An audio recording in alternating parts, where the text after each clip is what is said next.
আছে না নাই? কতক্ষণ নাম তার আমানত শাহ। বাংলার কপাল পড়ছে, এদেশের কপাল পড়ছে, আর জ্বলবে কবে তা বলা যায় না। সারাটা বাংলার জমিনে আগুন লেগে গেছে। কাদের কারণে? আর কের কারণে না, আপনাদের মতো সাধারণ পাবলিকের কারণে না।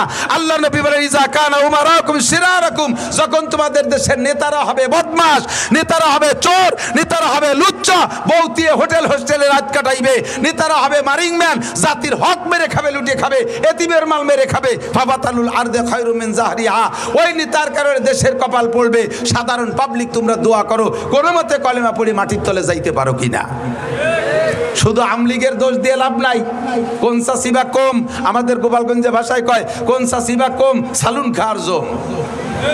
কোন সাসিবা কম সালুন চেনেন? সালুন চেনেন? চেনেন জোল পুরনো বাংলা সালুন।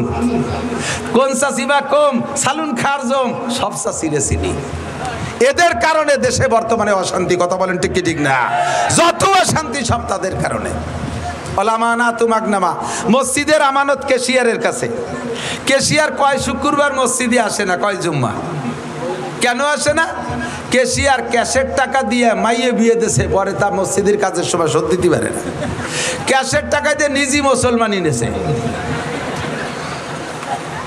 কেশিয়ারকে এই বুড়ো বয়সে মুসলমানি নেয় দেখে, ও সময় মতো নেই, বয়স হয়ে গেছে 32।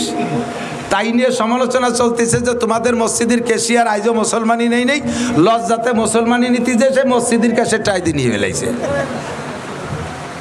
ক্যাশের টাকা আমি জানি, ক্যাশের টাকা দিয়া সুদির পর লাগাইয়া খায়, ক্যাশের টাকা দিয়ে দোকানের পুঁজি বানায়, ক্যাশের টাকা দিয়ে জমি বন্ধক রাখে, ক্যাশের টাকা নিজের সব জরুরতে লাগায়। মাসআলা জেনে নেন, যারা কেশিয়ার আছেন খালি মসজিদ না, এইরকম আমানত যাদের কাছে, মসজিদের আমানত, মাদ্রাসার আমানত, আপনি আমার সাথে চলেন, এখনই দেখাবো। আমার মাদ্রাসার টাকা রাখার একটা ব্যাগ আমার আছে, ওর ভিতরে আজ থেকে আরো 10 বছরই আগে সাইরেনার কয়েন, সাইরেনা যে সময় সাইরেনা চলতো 25 পয়সা, সে কয়েনও রয়ে গেছে। আমার পকেটে মাদ্রাসার 1 টাকা 5 টাকার কয়েন আছে, আমি আমার পকেটে নিজস্ব 5 টাকা নাই, 1000 টাকার নোট আছে। আল্লাহর রহমতে, আল্লাহর রহমতে আমার পান খার চাহিদা হলে আমি 1000 টাকার নোট ভাঙ্গাইয়া পান খাই। আমি মাদ্রাসার ওই 5 টাকা দিয়ে আমি খাইয়া পরে শোধ দেবো, তাও আমি করি না। মসজিদের টাকা, মাদ্রাসার টাকা, আমানতের টাকা আপনার কাছে থাকলে ওই টাকা কমিটির সাথে পরামর্শ করা ছাড়া খুচরো টাকারে আস্ত বানাতে পারবেন না, আস্ত টাকারে ভাঙ্গাতেও পারবেন না। কোথায় তাকে সুদের পর লাগানো, কোথায় তাকে জমি খেত করা, কোথায় তাকে নিজের কাজে ব্যবহার করা। আল্লাহ নবী বলেন যখন দেখবা এই সমস্ত আমানতের উপরে খেয়ানত চলতেছে, তখন বুঝবা দুনিয়ার 12টা বাইজে গেছে, কিয়ামত আর বেশি বাকি নাই। এই ঘটনা কি সামনে হবে না চলতেছে? সামনে হবে না চলতেছে? তাহলে কিয়ামতের সিগন্যাল এসে গেছে। কতক্ষণ ঠিক কি ঠিক না? এগুলো তো করে সব ওই কি বলা হয়, ওই ঢাকা, সিলেট, চট্টগ্রাম, কুমিল্লা, নোয়াখালী, ওই দিকের মানুষ। আমাদের দিকের মানুষ তো এই দোষ নাই। কতক্ষণ আছে? আছে না নাই? 100% আছে, ঠিক কিনা? ওয়াল আমানাতু মাগনামা। 2 এদিক টাকা যুবকরা মনে রাখো, খাতায় লেখো, যদি মোবাইলই তাকে লিখে নাও। 15টা কারণে কিয়ামত কাছায় গেছে। তার ভিতরে একটা হলো যুদ্ধে বিজয়ী সম্পদকে নিজের মনে করে এর ভিতরে আধিপত্য গাড়া। 2 নম্বরে আমানতের খেয়ানত করা। আল আমানাতু মাগনামা ইজাতু কিজাল ফাইউ দাওয়ালা। 2 নম্বরে ওয়াজ যাকাতু ওয়াল আমানাতু মাগনামা ওয়াজ যাকাতু মাগরামা। যখন উম্মতে এদিক যাকাতকে জরিমানা মনে করবে, এ ভাই যাকাত দেওয়া কি নফল না ফরজ? জোর হলো না? যাকাত ফরজ। আমরা উলামায়ে কিরামরা যাকাতের পরামর্শ দিয়ে যাকাত আদায় করি, সুন্দর করে বুঝাই। আপনার মাল পাক করে। যাকাতের 2টা গুণ। এদিক যাকাতের একটা গুণ হলো যাকাতি উন্মিল মাল, যাকাত দিলে মাল বাড়ে। বলেন সুবহানাল্লাহ। যাকাত দিলে মাল বাড়ে। 2 নম্বরে ওয়াজ যাকাতু ইউজাক্কিল মাল, যাকাতে মাল পাক করে। একটু লক্ষ্য করে শুনতে হবে। আপনারা যারা ব্যবসা বাণিজ্য করেন, আপনার দোকানের পুঁজি যদি 52.5 ভরি রূপা, কত? 52.5 ভরি রূপার দাম। 1 ভরি রূপা বর্তমানে 2000 টাকা। 52.5 দুগুনি 1,05,000। আপনার দোকানে যদি খেয়াল করতেছে না, ব্যবসায়ী বাণিজ্যিকরা খেয়াল করতেছেন না, জীবন ভরে হারাম খাইতেছেন, আপনার উপরে যেই জাকাতের টাকা ফরজ হয়েছে বের করে গরিবকে দেওয়া, ওই টাকা না দিয়ে যদি খান, শুয়োরের গোস্ত খাওয়ার মতো গুনাহ হবে, শুকরের পায়খানা খাওয়ার মতো গুনাহ হবে, ওটা হারাম। এজন্য জাকাতটা ভালো করে বুঝে নেন। আপনার দোকানের ব্যবসায়ী মাল পুঁজি যদি থাকে 1,05,000 টাকার মাল, এই 1,05,000 টাকা পুঁজি খাটাইয়া 1 বছর ব্যবসা করেছেন, আপনার সংসার সুন্দরভাবে চলছে, আপনি কোথাও দিনাদায়িক নাই, আপনার ডাইনিও আপনার ব্যাংকে জমা করেন নাই, শুধু ওই ব্যবসার ভিতরে 1,05,000 টাকার মাল আছে। আপনি বছরের শেষে যাইয়া 365 দিন একরকম ব্যবহার করবেন, 66তম দিন যাইয়া ওর থেকে 40 ভাগের 1 ভাগ, 40 ভাগের 1 ভাগ, 1,02,500 টাকা, আর 5,000 টাকায় যে কয় টাকা আসে এই কয় টাকা বের করে গরিবকে দেওয়া ফরজ। যদি আপনি না দেন তাহলে আপনার পুরো মাল আপনার জন্য 366তম দিন যাইয়া ওর থেকে একটা চকলেট আপনি খাইতে পারবেন না, হারাম হয়ে গেছে, ওর কিচ্ছু আপনি ব্যবহার করতে পারবেন না। এই টাকা বের না করা পর্যন্ত আপনার বাকি টাকা পাক হবে না। এজন্যই বলে জাকাত ইজাক্কিল মাল, জাকাতে মাল পবিত্র করে দেয়। খুদার কসম, জাকাত দেওয়ার অভ্যাস করেন, ইনশাল্লাহ মাল বেড়ে যাবে। বিশ্বাস হয়? আল্লাহ যদি মাল দেয় তাহলে জাকাত দেবেন কারা কারা? আল্লাহকে একটু হাত দেখান তো। সাল্লাল্লাহু তাআলা আলাইহি ওয়া আলা আলিহি ওয়া আসহাবিহি ওয়া বারাকা ওয়া সাল্লামা তাসলিমান কাসীরা। أما بعد فأعوذ بالله من الشيطان الرجيم. بسم الله الرحمن الرحيم. إذا وقعت الواقعة ليس لوقعتها كاذبة خافضة رافعة إذا رجت الأرض رجا وبست الجبال بسا فكانت هباء منبثا وكنتم أزواجا ثلاثة فأصحاب الميمنة ما أصحاب الميمنة وأصحاب المشأمة ما أصحاب المشأمة. وعن أبي هريرة رضي الله تعالى عنه أنه قال قال رسول الله صلى الله عليه وسلم في أشراط الساعة إذا اتخذ الفيء دولا والأمانات مغنما والزكاة مغرما وتعلم لغير الدين وأطاع الرجل امرأته وعق أمه وأدنى صديقه وأقصى أباه وظهرت الأصوات في المساجد وساد القبيلة فاسقهم وكان زعيم القوم أرذلهم وأكرم الرجل مخافة شره وظهرت المعازف والقينات وشربت الخمور ولعن آخر هذه الأمة أولها فارتقبوا عند ذلك ريحا حمراء وزلزلة ومسخا وقذفا وآيات تتابع كنظام قطع سلكه فتتابع رواه الترمذي سبحانك لا علم لنا إلا ما علمتنا إنك أنت العليم الحكيم جزا الله عنا محمدا ما هو أهله سبحان الله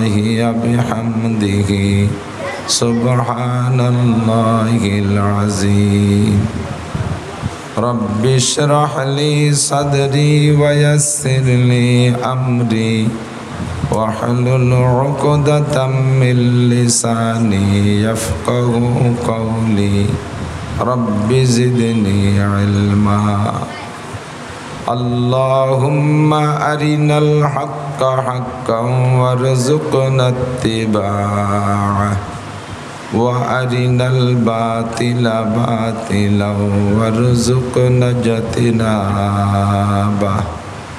সকলে বলি আমিন। মাহফিলের শেষ প্রান্তে চলে আসছি, অল্প কিছুক্ষণ পরে দোয়া হবে। দোয়ার আগেও পরে দুরূদ শরীফ পড়লে দোয়া কবুল হয়। আমরা আগের দুরূদ শরীফ একটু আগেই পড়ে নেই। বিশ্বনবী মুহাম্মদুর রাসূলুল্লাহ সাল্লাল্লাহু আলাইহি ওয়াসাল্লামের শানে নামাজের মধ্যে যে দুরূদ শরীফ পড়ি সেই দুরূদ শরীফ একবার পড়ব। যেই জবান খুলে পড়বে তার আমল নামায় 10টি নেকি লিখে দেওয়া হবে, আমল নামা থেকে 10টি গুনাহ মুছে দেওয়া হবে। এই মুহূর্তে তার উপরে আল্লাহর পক্ষ থেকে 10টি রহমত নাজিল করা হবে। সকলে জবান খুলে পড়ি আল্লাহুম্মা সাল্লি আলা মুহাম্মাদিন ওয়া আলা আলি মুহাম্মাদ কামা সাল্লাইতা আলা ইব্রাহিম ওয়া আলা আলি ইব্রাহিম ইন্নাকা হামিদুম মাজিদ اللهم بارك على محمد وعلى آل محمد كما باركت على إبراهيم وعلى آل إبراهيم إنك حميد مجيد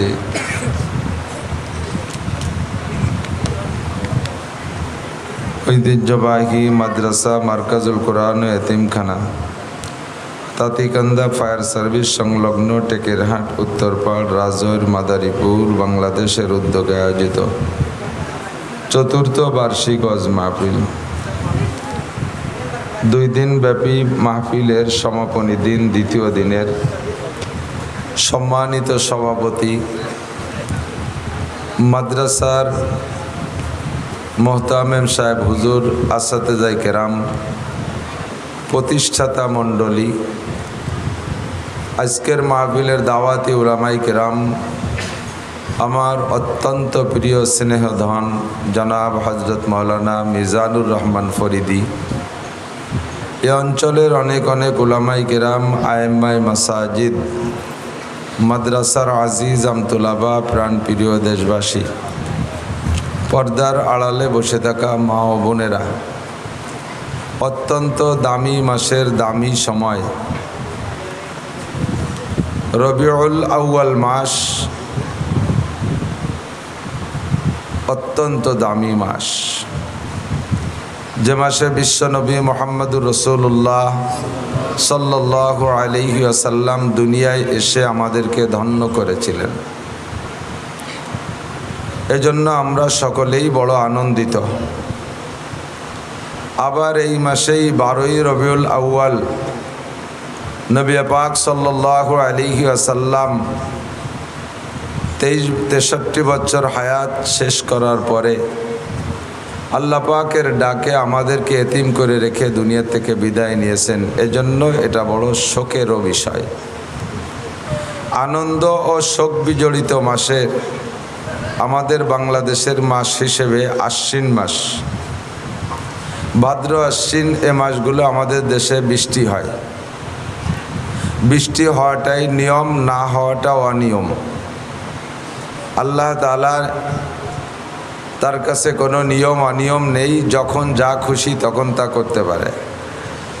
মেহেরবান আল্লাহ পাক রব্বুল আলামিন নিয়ম অনিয়মকে তোয়াক্কা না করে আমাদের জন্য মাহফিল উপলক্ষে হয়তো আজকে আবহাওয়া অনুকূল করে রেখেছেন। দিনের বেলা বিকেল বেলা আশেপাশে বৃষ্টিও হয়েছে। আমিও আসার সময় গাড়িতে বৃষ্টিতে ভিজেছি কিছু।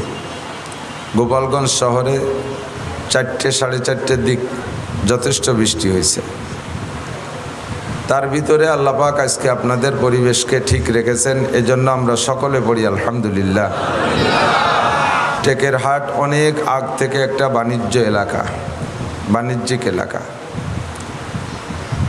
এলাকার মানুষ ব্যবসা বাণিজ্য করে, প্রচুর ব্যস্ততার ভিতর দিয়ে সময় কাটান আপনারা।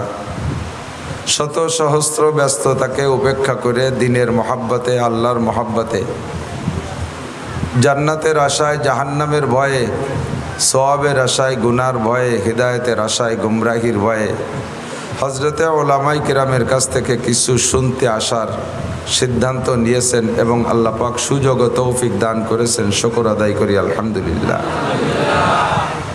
এই মাহফিলকে আরবিতে বলে ওয়াজ মাহফিল। ওয়াজ মানে নসিহাত, উপদেশ। দুইটা কথার নাম উপদেশ, সৎ কাজের আদেশ আর অসৎ কাজের নিষেধ। 30 পারা কোরআন শরীফও আল্লাহ পাক নাজিল করেছেন এই দুইটা বিষয়বস্তুকে সামনে রেখে, সৎ কাজের আদেশ আর অসৎ কাজের নিষেধ। 30 পারা কোরআন শরীফকে বোঝানোর জন্য নবী আলাইহিস সালাতু ওয়াস সালাম যত কথা বলেছেন সে কথাগুলোই হলো হাদিস।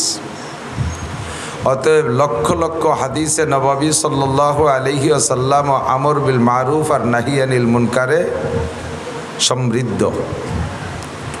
আমরা এখানে যারা এসেছি বসেছি, আমি বক্তা, আমাকে ওই মজমুনের দিকে, মৌজুর দিকে, বিষয়বস্তুর দিকে লক্ষ্য রাখতে হবে।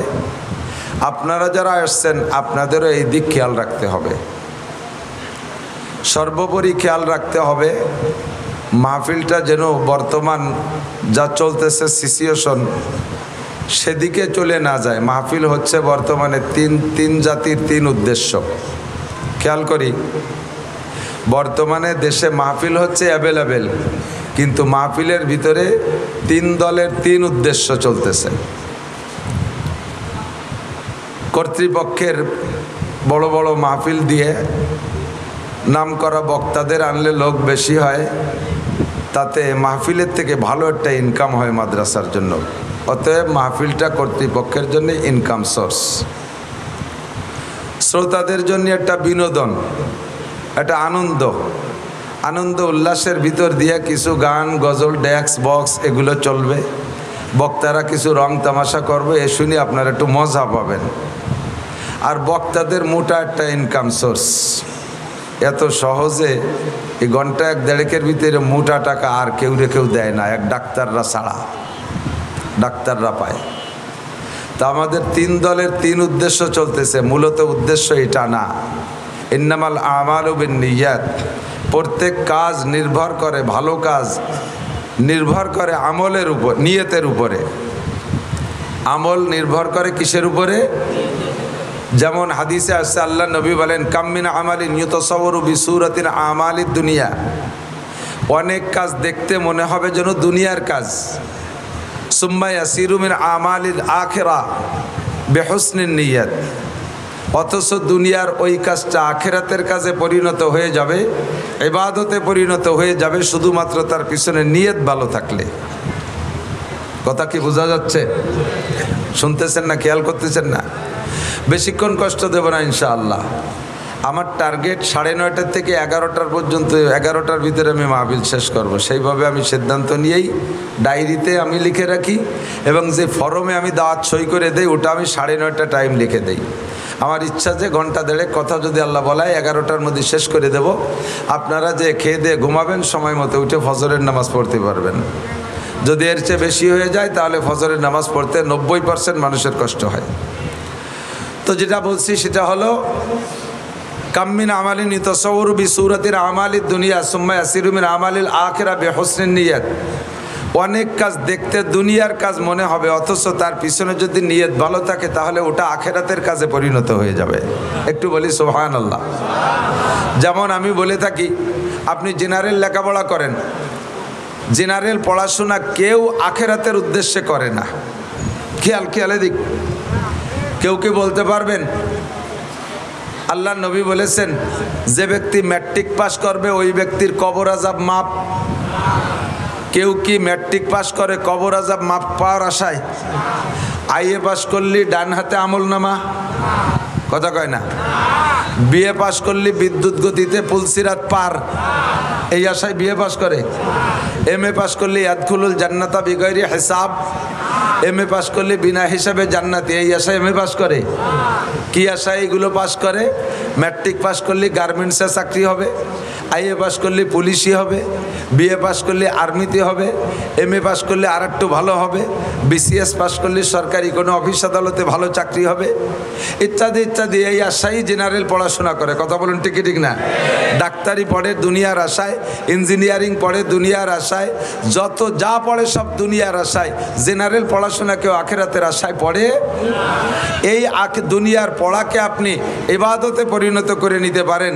এর সাথে ছোট্ট একটু নিয়তকে আপনি সঠিক করে নেন। আল্লাহ তাআলা যদি আমাকে জেনারেল উচ্চ শিক্ষায় শিক্ষিত করে, আমি যদি সরকারি একজন অফিসার হতে পারি, তাহলে সারা দেশ তো ঘুষে ভরে গেছে, আমার অফিসটাকে আমি ঘুষমুক্ত করব। যদি আমি অফিসার হতে না পারি, তাহলে জেনারেল পড়াশোনা না করি, তাহলে অফিসার হতে পারবো না। আর অফিসার না হইতে পারলে আমি অফিসের এই খেদমতটা করতে পারবো না। কাজেই আমি অফিসটাকে ঘুষমুক্ত করার উদ্দেশ্যেই আমি জেনারেল পড়াশোনা করি।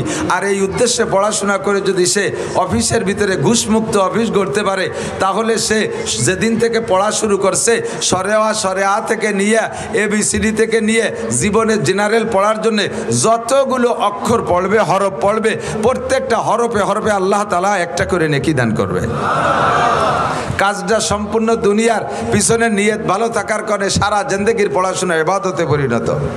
যদি নিয়ত করে আমি ভালো ইংলিশম্যান হতে পারলে আমি ইংল্যান্ড যাব, আমেরিকা যাব, ফ্রান্স যাব, ইটালি যাব, অস্ট্রেলিয়া যাব, বহির্বিশ্বে গিয়ে ইংরেজদেরকে আমি ইংলিশ ভাষায় কলেমার দাওয়াত দেব, তবলিগের কাজ করব, এজন্যই আমি ইংরেজি পড়াশোনা করতেছি, এমন নিয়ত করে যদি সারা জীবন ভরে ইংরেজি পড়ে, সারা জীবনের সমস্ত ইংরেজি পড়া তার ইবাদতে পরিণত হয়ে যাবে।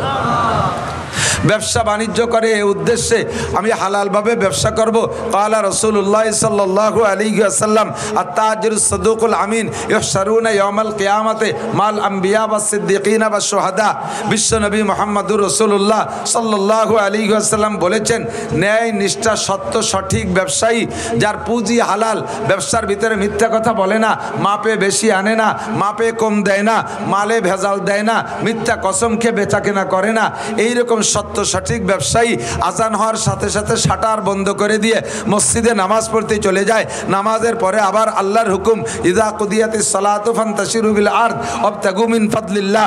নামাজ আদায় করা হয়ে গেলে মসজিদে বসে দুনিয়াবি খোশ গল্পের ভিতরে মশগুল হয়ে না, অন্য কোনো কাম কাজে জড়ে পড়ো না, চলে যাও তোমার কাজে তুমি চলে যাও, ব্যবসায় চলে যাও, চাকরিজীবী ডিউটিতে চলে যাও, শিক্ষক মণ্ডলী তোমার শিক্ষালয় বিদ্যালয় চলে যাও, কৃষক তোমার মাঠঘাটে চলে যাও। এভাবে আল্লাহর হুকুম আসছে, সেই হুকুম পালন হিসেবে আমি আবার নামাজের পরে দোকানে চলে আসব। তাহলে এই দোকানের পিছনে 1 নম্বরে দোকান পরিচালনা করবে সত্য সঠিকভাবে, 2 নম্বরে উদ্দেশ্য থাকবে এর থেকে হালাল রুজির উপার্জন করব। ক্বালা রাসূলুল্লাহ সাল্লাল্লাহু আলাইহি ওয়াসাল্লাম কাসবুল হালালে ফরিদাতুন বাদাল ফরিদা। আল্লাহর সকল ফরজ বিধান পালন করার পরে, আল্লাহর সকল ফরজ বিধান পালন করার, বলেন পালন করার পরে ফরজ বিধান নামাজ, ফরজ বিধান রোজা, ফরজ বিধান হজ, ফরজ বিধান যাকাত, ফরজ বিধান পর্দা, ফরজ বিধান সত্য কথা, এই জাতীয় ফরজ বিধান যেগুলো আছে এগুলো পালন করার পরে আল্লাহ রসুল বলেন কাসবুল হালালে ফরিদা, কাসবুল হালালে ফরিদা, হালাল রুজি উপার্জন করা ফরজ। আমি সেই উদ্দেশ্যে আসছি দোকানে ব্যবসা বাণিজ্য করব। আল্লাহ নবী বলেন এই জাতীয় ব্যবসায়ী যারা আছে তাদেরকে কিয়ামতের ময়দানে আল্লাহ পাক নবীদের সাথে, শহীদদের সাথে, সিদ্দিকিনদের সাথে, নবীদের সাথে, বলেন কাদের সাথে? শহীদদের সাথে, সিদ্দিকিন, আবু বকর সিদ্দিকের মতো সিদ্দিকিনদের সাথে বিনা হিসাবে আল্লাহ তাআলা জান্নাতে পাঠিয়ে দেবেন। ব্যবসাটা আমি মনে করি সম্পূর্ণ দুনিয়া। এই দুনিয়াটাকে আপনি ইবাদতে পরিণত করতে পারেন, আখিরাত বানাইতে পারেন, তার সাথে যদি নিয়তটা খালেস রাখেন। আমি দান করব, টাকা পাবো কোথায়? ব্যবসার মাধ্যমে মোটা ইনকাম হবে, আমি সময় মতো জাকাত দেব, আমি কোরবানি করব, আমি হজ করব, গরিবরা আসবে, মিসকিনরা আসবে, মাদ্রাসার মাহফিলের কালেকশন হবে, ওই দিন আমি মোটা মোটা দান করব, এই আশা আমি ব্যবসা বাণিজ্য করে বড় হচ্ছি। তাহলে আপনার সারা জিন্দেগির ব্যবসা সম্পূর্ণ ইবাদত হবে, আর নবী আর শহীদদের সাথে, সিদ্দিকিনদের সাথে জান্নাতি হবেন। একে বলে কামিন আমালিন ইউতাসাওয়ারু বিসূরাতিন আমালিদ দুনিয়া সুম্মা ইয়াসিরু মিন আমালিল আখিরা। পুকুর খনন করেছেন দুনিয়ার প্রয়োজন মেটানোর জন্য, নিয়ত থাকবে এর ভিতরে মাছ ছাড়বো, আর এর ভিতরে যে ভালো পানি হবে শুধু আমি একা ব্যবহার করব না, আমার এলাকার প্রতিবেশী সকলে তো পুকুর খনন করতে পারে না, যারা গরিব মানুষ পুকুর খনন করতে পারে না, আমার পুকুর থেকে পানি নিয়ে তারা পানি ব্যবহার করবে। আমি সুন্দর একটা টিউবওয়েল দেব, এটা নিছক দুনিয়ার প্রয়োজনের জন্যে, দুনিয়ার প্রয়োজনের জন্য টিউবওয়েল, আমার এই টিউবওয়েলে ভালো পানি হবে, আমিও ব্যবহার করব, আশপাশের মানুষকে ব্যবহার করার অনুমতি দেব, সুযোগ দেব। তাহলে এই দুনিয়ার সব কাজগুলো আপনার জন্য সদকা হিসেবে আল্লাহ পাক লিখে দিবেন, সদকার খাতায় লেখা হয়ে যাবে। পুকুরে যত পানি মানুষে খাবে, নিয়ে যাবে, পানি ব্যবহার করবে, সব আপনার আমল নামায় দান আর সদকা হিসেবে লেখা হয়ে যাবে। যেদিন মাছ ধরবো পুকুর থেকে, ঘের থেকে, সেদিন গরিবরা আসবে, তাদেরকে কিছু মাছ টাছ দিয়ে দেবো, মাদ্রাসায় কিছু মাছ দিয়ে দেবো, এতিমখানায় কিছু মাছ দিয়ে দেবো। এমন নিয়ত করে আপনি দুনিয়ার পুকুর খনন করবেন, আর এই পুকুরে মাছের চাষ করবেন, ঘের বেড়িতে মাছের চাষ করবেন, এই দুনিয়া সম্পূর্ণ আপনার ইবাদতে পরিণত হয়ে যাবে। পক্ষান্তরে নবী পাক বলেন, ওয়াকাম মিন আমালিন ইউতাসাওয়ারু বিসূরাতিন আমালিল আখিরা সুম্মা ইয়াসিরু মিন আমালিদ দুনিয়া বিসুইন নিয়াহ। আবার দেখা দৃষ্টিতে অনেক কাজ আছে, যেই কাজগুলো দেখতে একেবারে খালেস দিনের কাজ, এর মধ্যে কোনো ভেজাল নাই, 100% দিন মনে হবে, অথচ ওর পিছনে নিয়ত যদি খারাপ থাকে, দিনের এই কাজটা তোমার আখেরাতে এক পয়সাও কাজে লাগবে না, এইটা সম্পূর্ণ দুনিয়ায় পরিণত হয়ে যাবে। যেমন তুমি মসজিদ বানাইছো, মসজিদের চাইতে দিনের আর বড় কোনো কাজ হতে পারে না। প্রাতিষ্ঠানিকভাবে সবচাইতে ভালো কাজ হলো মসজিদ বানানো। কথা বলেন ঠিক ঠিক না? মসজিদ হলো কার ঘর? আরো জোরে, আল্লাহর ঘর। আল্লাহর ঘর বানাই দিলে নবী পাক বলেন, মান বানা মসজিদাল্লাহ বানাল্লাহু লাহু বাইতান ফিল জান্নাহ। যে ব্যক্তি আল্লাহর ঘর মসজিদ নির্মাণ করে, আল্লাহ তাআলা তাকে জান্নাতের মধ্যে একটা বালাখানা বানাইয়া দেয়। ইন্নামা ইয়ামুরু মাসাজিদাল্লাহি মান আমানা বিল্লাহ। আল্লাহ পাক বলেন, যারা মসজিদ নির্মাণ করে, মসজিদ আবাদ করে, মসজিদের সাথে যাতায়াত করে, মসজিদের খেদমত করে, ফ্যানটা নাই লাগাইয়া দেয়, কয়েল প্রয়োজন লাগাইয়া দেয়, মোমবাতি নাই লাগাইয়া দেয়, লাইটটা কেটে গেছে কিনে দেয়, মসজিদে মাদুর নাই কিনে দেয়, মসজিদের ইট খসে গেছে সেটুকু সংস্করণ করে দেয়, ফ্লোরটা ভেঙে গেছে ঠিক করে দেয়। এক কথায় মসজিদের সাথে খেদমতে যারা লোক লেগে থাকে, আল্লাহ পাক বলেন, আমি তাদেরকে মোমেন ভুলে ঘোষণা দিলাম। আর যারা আল্লাহ পাক যাদেরকে মোমেন বলেছেন, আল্লাহ তাদের সম্পর্কে বলেন, কদ আফলাহাল মুমিনুন। মোমেনরা সকলে সফল, মোমেনরা সকলে সফল। এই সফলতার প্রতিদান দিবেন আল্লাহ পাক ফিরদাউসি নুজুলা। সমস্ত মোমেনদেরকে জান্নাতুল ফিরদাউসে বসাইয়া আল্লাহ পাক নিজ হাতে 500 বছর পর্যন্ত মেহমানদারি করাবে। কাজেই মসজিদ বানানো অনেক বড় কাজ। কথা বলুন ঠিক ঠিক না? ইবাদতের ভিতরে প্রথম কাতারের, নফল ইবাদতের ভিতরে প্রথম কাতারের মসজিদ। এই মসজিদটা বানাইয়া যদি তার গায়ে নেম প্লেট লিখে দেন, অমকের বেটা অমক এত সালে এত টাকা ব্যয়ে মসজিদ নির্মাণ করেছে, এত সুন্দর একটা কাজ। আপনার বানানো মসজিদের থেকে মসজিদে নামাজ পড়া লক্ষ লক্ষ মানুষ কিয়ামত পর্যন্ত জান্নাতি হবে। আল্লাহর কসম, আপনি নেম প্লেটটা লাগানোর কারণে আপনি একটা নেকিও মসজিদের থেকে পাবেন না, একটা নেকিও আপনি মসজিদের থেকে পাবেন না। মসজিদ বানাইয়া এরপরে সভাপতি হওয়ার জন্য পাল্লা, আরে মসজিদ দিছি বানাইছি আমি, টাকা বেশি দেওয়া আমার, কাজে এর সভাপতি আমরা হব, বংশানুক্রমে আমার বংশেই সভাপতি আর সেক্রেটারি চলতে থাকবে। এই মসজিদে নামাজ পড়ে আর বেটারা ভেসতে যাবে, তোমরা কয় বা বেটা কিছুই পাবা না। কতক্ষণ না কা ইন্নামা হলো কাম্মিন আমালি তসর বিসুরাতিন আমালিল আখিরা, দেখতে 100% আখিরাতের কাজ, অথচ এর ভিতরে আখিরাতের কিচ্ছু নাই, সম্পূর্ণ দুনিয়া। এটা আপনি করেছেন শিরিক ফিল ইবাদত। অথচ আল্লাহ পাক রব্বুল আলামিন বলেন ইবাদত করবা তো ইবাদতের মধ্যে শিরিক করবা না, ওয়ালা ইউশরিক বিইবাদাতি রাব্বিহি আহাদা। প্রত্যেকটা ইবাদত হবে একমাত্র কার জন্য?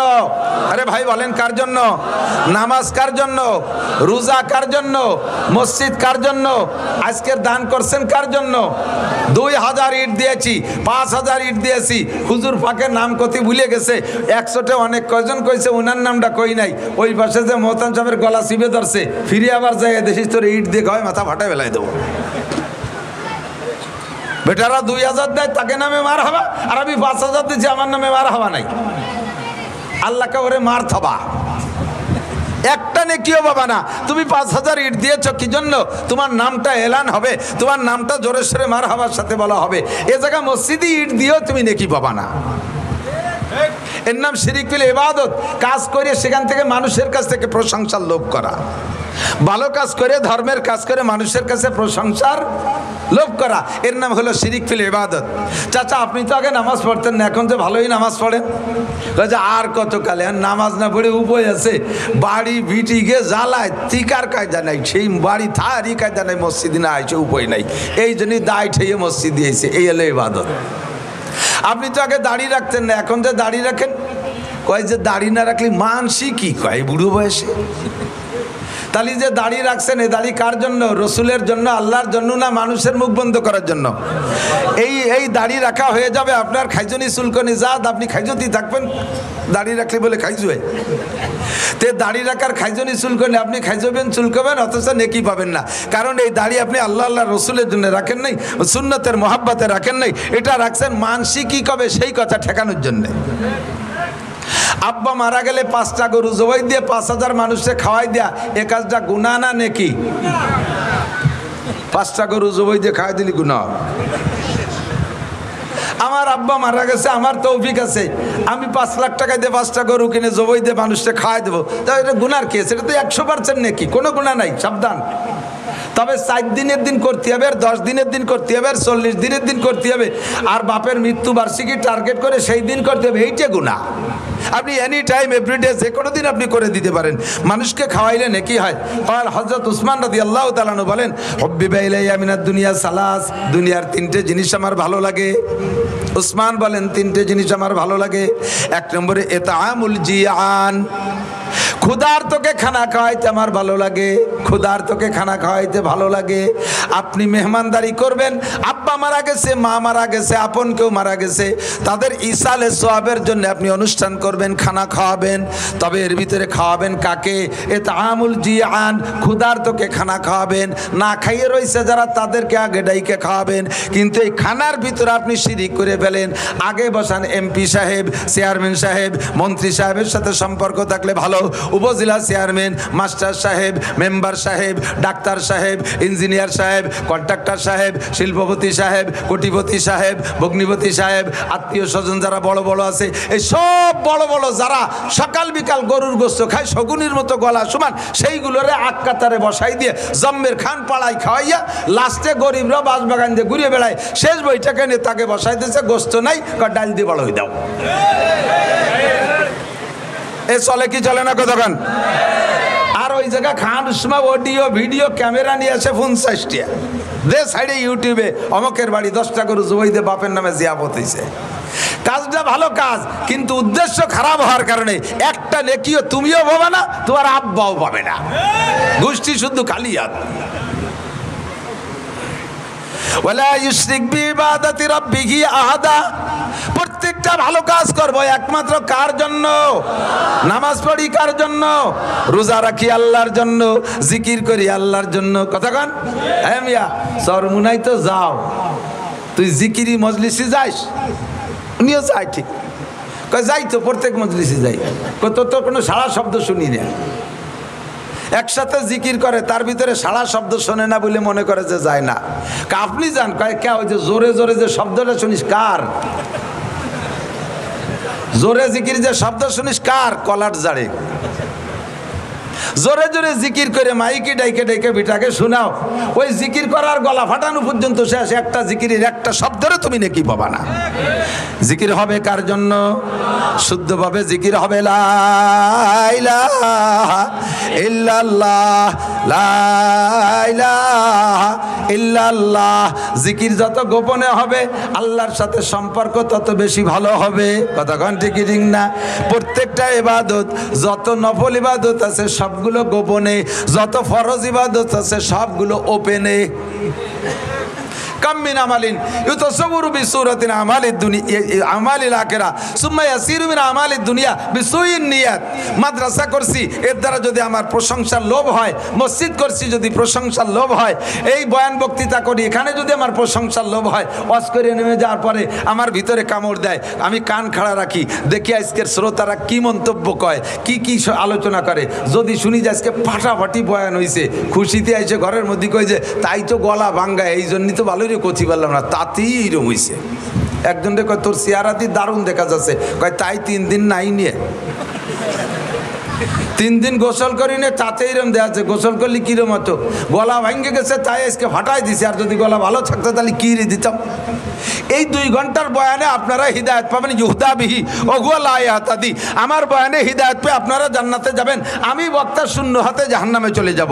যদি কোনো আলেম তালবি আলিম মাদ্রাসার ছাত্ররা এই উদ্দেশ্যে পড়ে যে আল্লাহু আকবার, বর্তমান জামানায় উলামায়ে কিরামদের তো ভালো ইনকাম, ফার্স্ট ক্লাস ইনকাম হলো ওয়াজের ব্যবসা, বড় বড় মোটা মোটা ইনকাম এর ভিতর দিয়ে আসতেছে। হাফিজুর রহমান এক মাহফিলে 1 লাখ 1.5 লাখ, মিজানুর রহমান কি বলা হয় আজহারি 2 লাখ 2.5 লাখ 3 লাখ, এরপরে আব্দুল খালেক শরীয়তপুরি, তারপরে ইলিয়াসুর রহমান জিয়াদি, আরও যারা আছে সবাই মোটা টাকা কামাই করে। কোনো মতে টানি টুনি 5টা করতে পারলি ওয়াজ করে ব্যবসায় রেখেই বাঁচতে পারবো। তোমার ওয়াজও হবে, তোমার ওয়াজে মানুষ হিদায়ত পাবে, তারা আমল করে জান্নাতে যাবে, আর তোমার এই পয়সা কামাই করা পর্যন্ত শেষ, আখিরাতে তুমি কিচ্ছুই পাবা না।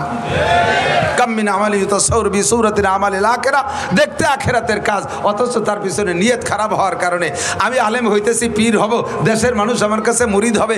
পীর ব্যবসাটা বড় সহজ ব্যবসা। আরে আমরা বক্তারা 2 ঘন্টা আমরা খাইতে এই কামাই করি, ফাঁকি দিয়ে টাকি ধরিয়ে নিয়ে যাই না। ওই ফ্যান চলতেছে উপরে, তারপরে ঘামিয়ে যাচ্ছি, 2 ঘন্টা খাইতে পিঠে গলা ফাটাইয়ে তারপরে কয়টা টাকা দেয়। আর পীরগে ব্যবসা কি কায়দা, সহজে বইছে থায়ে জায়গায় বইছে, মুরিদরা মুসাফা করিয়ে বস্তা বইয়ে ডেলি দিয়ে চলে যায়। আমি যদি হুজুর হতে পারি বড় পীর হব, পীরও হবা হুজুরও হবা, তোমার কাছ থেকে মানুষে মুরিদ হইয়া আমল করে তারা জান্নাতে যাবে। তোমার ওই হাদি একা পর্যন্ত শেষ, তুমি এর দ্বারা আখিরাতে কিচ্ছুই পাবা না। কথা বলেন ঠিক ঠিক না? কাম মিন আমালিন ইউতাসাওয়ারু বিসূরাতিন আমালিল আখিরা সুম্মা ইয়াসিরু মিন আমালিদ দুনিয়া বিসুইন নিয়াত। এই জন্য নবী পাক হাদিস বলেন, আর বুখারী শরীফের একেবারে প্রথম হাদিস, ইন্নামাল আমালু বিন্নিয়াত, প্রত্যেকটা কাজ নির্ভর করে নিয়তের উপরে। আল্লাহ তাআলা আমাদের আজকের মাহফিলের ভিতরও নিয়তটা সহি করা তৌফিক দান করে, বলেন আমিন। বেশি কথা বলবো না, বেশি কথা বলবো না, যে কটা বলবো সে কটা মনে রাখার চেষ্টা করবেন। কিছু পুরো নাজ নিয়ে আসছি, কারণ সময় সাপেক্ষে। কোরআন হাদিস তো আল্লাহ পাক আল্লাহ রসুল এমনভাবে সাজাইছে যা 1500 বছর আগেও চলতো, আর 1,00,000 বছর পরেও যদি দুনিয়া থাকে তাহলে একইভাবে কোরআন হাদিস প্রযোজ্য হবে। কথা বলুন ঠিক ঠিক না? চলবে কি চলবে না? তো এক এক সময় বলতাম, গতানুগতিকভাবে বলে গেছি। বর্তমান প্রেক্ষাপটে এসব কথাগুলো আমাদের সামনে, চোখের সামনে চলে আসছে। আজকে দুনিয়া আছে না নাই? বাংলাদেশ আছে না নাই? পৃথিবী আছে না নাই? এই পৃথিবী একদিন থাকবে না, এ ঘটনা সত্য না মিথ্যা? কিয়ামত হবে কি হবে না? ধ্বংস হবে না? কিয়ামত 3 প্রকার, একটা হলো কিয়ামতে সুগরা, আর একটা কিয়ামতে উস্তা, আর একটা কিয়ামতে কুবরা। একটা হলো পার্সোনাল কিয়ামত, আর একটা হলো জাতিগোষ্ঠীর কিয়ামত, আর একটা হলো আন্তর্জাতিক কিয়ামত। এই 3টা কিয়ামতে ইজা ওয়াকাতিল ওয়াকিয়া লাইসা লি ওয়াকাতিহা কাযিবা। কোরআনে সূরা ওয়াকিয়ার ভিতরে আল্লাহ পাক বলেন এই 3টে ঘটনা ঘটবে, 3টাই ঘটবে, আর 3টা ঘটার মধ্যে কোনো সন্দেহ নাই। পার্সোনাল কিয়ামত হলো মাতা কদ কামাত কিয়ামাতুহু ক্বালা রাসূলুল্লাহ সাল্লাল্লাহু আলাইহি ওয়াসাল্লাম, নবী পাক বলেন যে যেদিন মারা গেল তার কিয়ামত সেদিন হয়ে গেল। তার কিয়ামত সেদিন, যে যেদিন মারা গেল তার কিয়ামত হয়ে গেল। ওই আন্তর্জাতিক কিয়ামত আমরা দেখব না, সারা দুনিয়া যে ধ্বংস হবে ওইটা হলো ইন্টারন্যাশনাল কিয়ামত। আন্তর্জাতিক কিয়ামত, এই কিয়ামত এ জায়গা যারা বসা আছেন, আমি কসম খেয়ে বলি, এ জায়গা যারা বসা আছেন 6, 5, 2, 4 বছরে পোলাপান থেকে নিয়ে 70, 80 বছরে বুড়ো যারা আছেন, আমরা এখানে কেউ সেই আন্তর্জাতিক কিয়ামত দেখব না।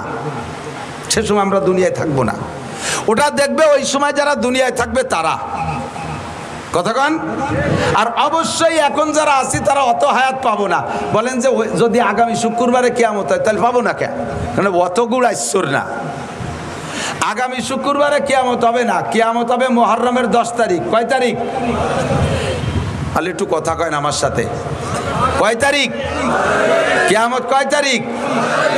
আগস্টের 5 তারিখ। কিয়ামত কয় তারিখ? আগস্টের 5 তারিখে একটা কিয়ামত হয়ে গেছে, এটা হলো সেকেন্ড কিয়ামত। এটাকে কিয়ামতে উস্তা, একটা জাতিগোষ্ঠীর কিয়ামত। আর আন্তর্জাতিক কিয়ামত যেটা সারা দুনিয়া জুড়ে হবে, এটার তারিখ আল্লাহ পাক বলেন ইন্নাল্লাহা ইনদাহু ইলমুস সাআ। ওই কিয়ামতটার তারিখ একমাত্র কে জানে? আল্লাহ জানে। কথা বলেন ঠিক কি ঠিক না? তো মুহররমের 10 তারিখে কিয়ামত হবে। কয় তারিখ? এবং সেদিন শুক্রবার হবে। 4-5 বছর আগে সম্ভবত আমার মনে হয় 4-5 বছর আগে এইরকম হঠাৎ করে ডায়েরি খুলে দেখি আর 2 দিন পর শুক্রবার, তাও মুহররমের 10 তারিখ।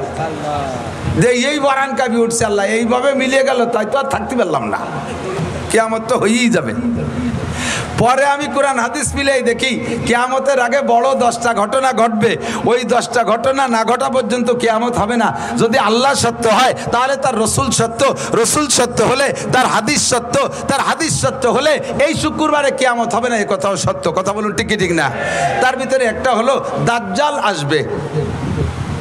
অরিজিনাল দাজ্জাল 1 চোখ কানা, অর্থাৎ 1 চোখ কানা আর 1 চোখ আছে। এ আবার দেখলে বোঝা যায় যে এই চোখটা কানা হয়ে গেছে, এইটা আছে, কিন্তু এর জায়গাটা তো রয়ে গেছে।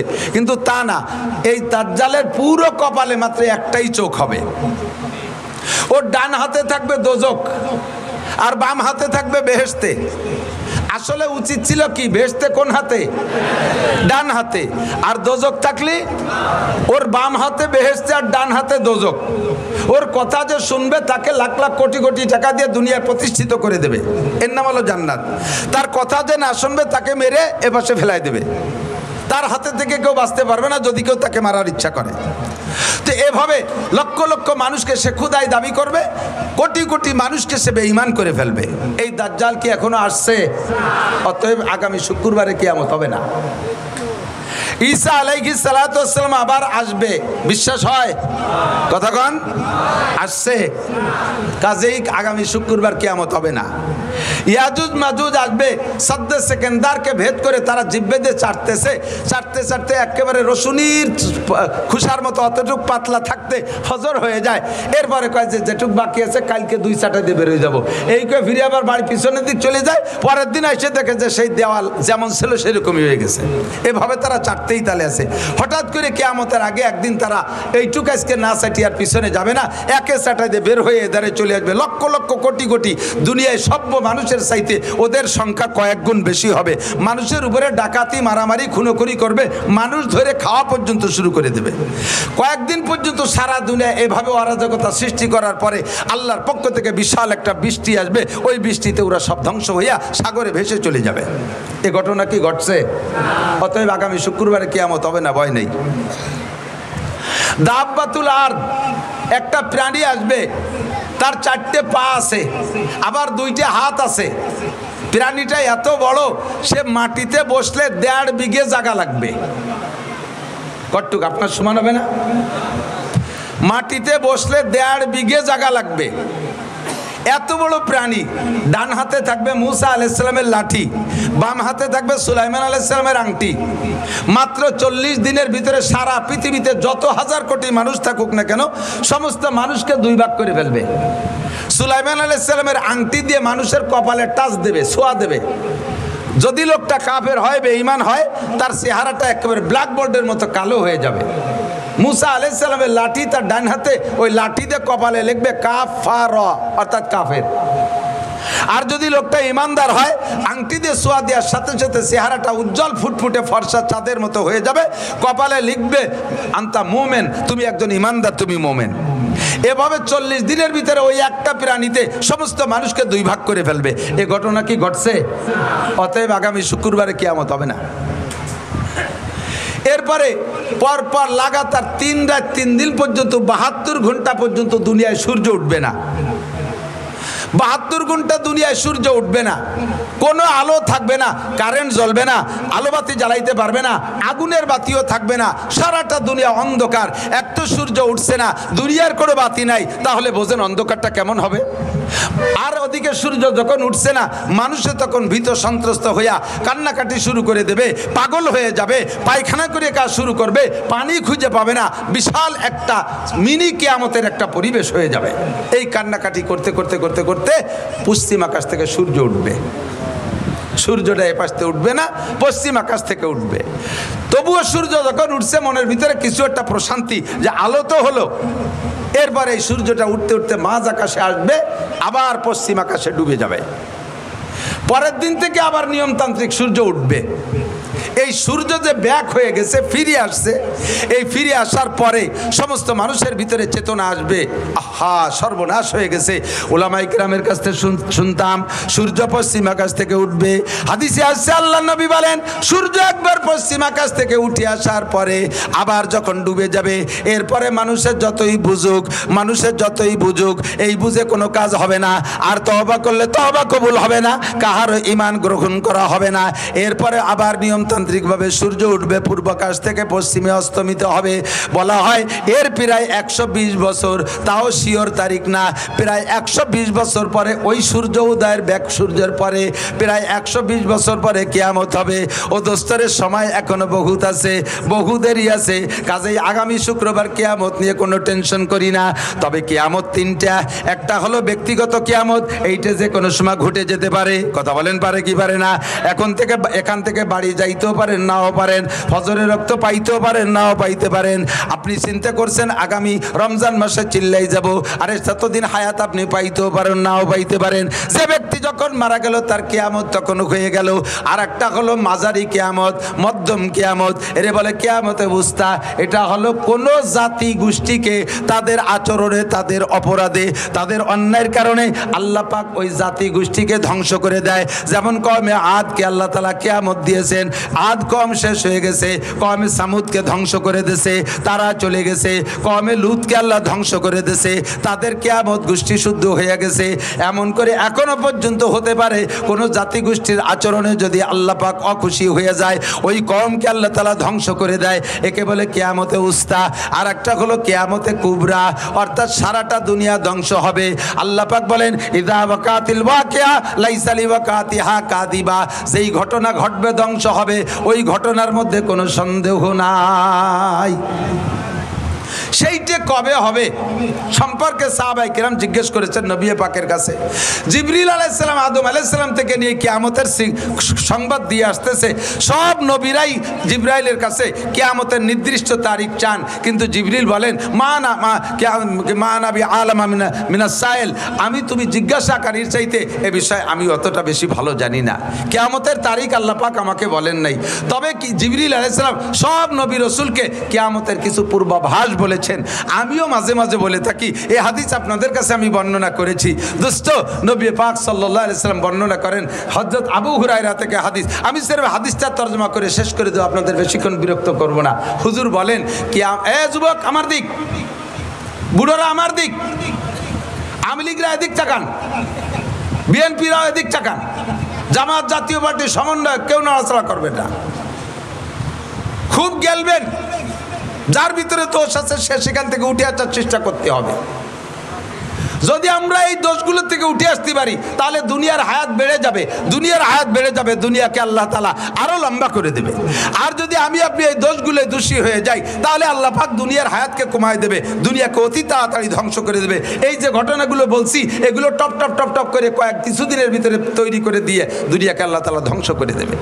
আমি চাই না দুনিয়া ধ্বংস হোক তাড়াতাড়ি, আমি আরো অনেক দিন বেঁচে থাকতে চাই, আমি সুস্থ থাকতে চাই, আমি হালাল প্রশস্ত রুজি চাই, সম্মানের সাথে বেঁচে থাকতে চাই। কথা বলেন ঠিক কি ঠিক না? এই জন্য আমি দোয়ার সময় শিখিয়ে দেই, যখন দোয়া করবেন আল্লাহ আমারে হায়াত বাড়ায় দাও, শুধু হায়াত বাড়ায় দেওয়ার কথা বলবেন না। হায়াতের সাথে তিনটে জিনিস চাইবেন আল্লাহ, সুস্থতার সাথে, বলেন কিসের সাথে? ইজ্জতের সাথে, সম্মানের সাথে। 3 নম্বরে প্রশস্ত হালাল রিজিকের সাথে। এই তিনটে জিনিস আমার জীবনে অত্যন্ত গুরুত্বপূর্ণ। লম্বা হায়াত পাইছেন কিন্তু অসুস্থ, বারান্দায় পড়ে রয়েছেন 30 বছর, প্যারালাইসিসের রুগী, এই হায়াতের 5 পাইরও দাম আছে। বউ ছেলে মেয়ে সব বিরক্ত হয়ে যায়। ছেলেরা মাঝে মাঝে মাদ্রাসায় এসে 5-7 হাজার টাকা দিয়ে কয়, হুজুর একটা জালাল খতম পড়িয়ে দেন দি। আবার আমার আব্বা মোটে মরতিছে না, উজো হইও না, বাইটু হইও না। ছেলে মেয়ে বিরক্ত হয়ে যায়। বুড়ি খালি কয়, তোর একটা জালালি খতম পড়াই দিতে পারিস রে, এই কাইসিয়ে পাই দিয়ে আগিয়ে মুইতে তো বিছেন পাটি সব নষ্ট হয়ে ফেলাই দিল। বুড়োর জ্বালায় রাত্রি ঘুমানোর কায়দা নাই। তাহলে এই 30 বছর হায়াতের 5 পাইরও দাম। সুস্থতার সাথে হায়াত চাই, সুস্থতা পাইছি কিন্তু এমন আকাম করছি যে রাস্তায় বেরোনোর কায়দা নাই। রাস্তায় যাওয়ার সাথে সাথে এই যে সেই মালেক মোল্লা, কেউ মালেক মোল্লা থাকলে তারা এবার খেবাই নিয়ে বেড়েন, আমি তো টুও কই। এই যে সেই জামাল, কোন জামাল, এই অর্থে বস্তাখানিক কয়ে দিল। মুখের সামনে চোখের সামনে যদি এগুলো বলে দেয় তাহলে আর রাস্তায় হাঁটা যায় না। কথা বলেন ঠিক না? ও আল্লাহু আকবার। আমি হযরত ওমর ইবনে খাত্তাব রাদিয়াল্লাহু তাআলা একটা হাদিস শুনেছি ছোটবেলা মার কাছে। আমি ভাবতাম যে আমার মা মার বুদ্ধি দিয়ে বলে, মা বয়স বুদ্ধিমতী মহিলা, তাই তার জ্ঞান দিয়ে বলে। পরে হাদিস পড়তে যে দেখি আমার মা হযরত ওমর রাদিয়াল্লাহু তাআলা হাদিস বলেন।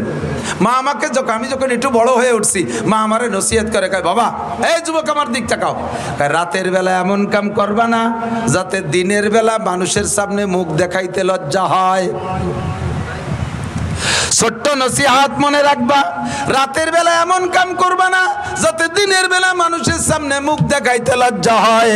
আবার দিনের বেলা এমন কাম করবা না যাতে রাতে তোমার ঘুমের ক্ষতি হয়।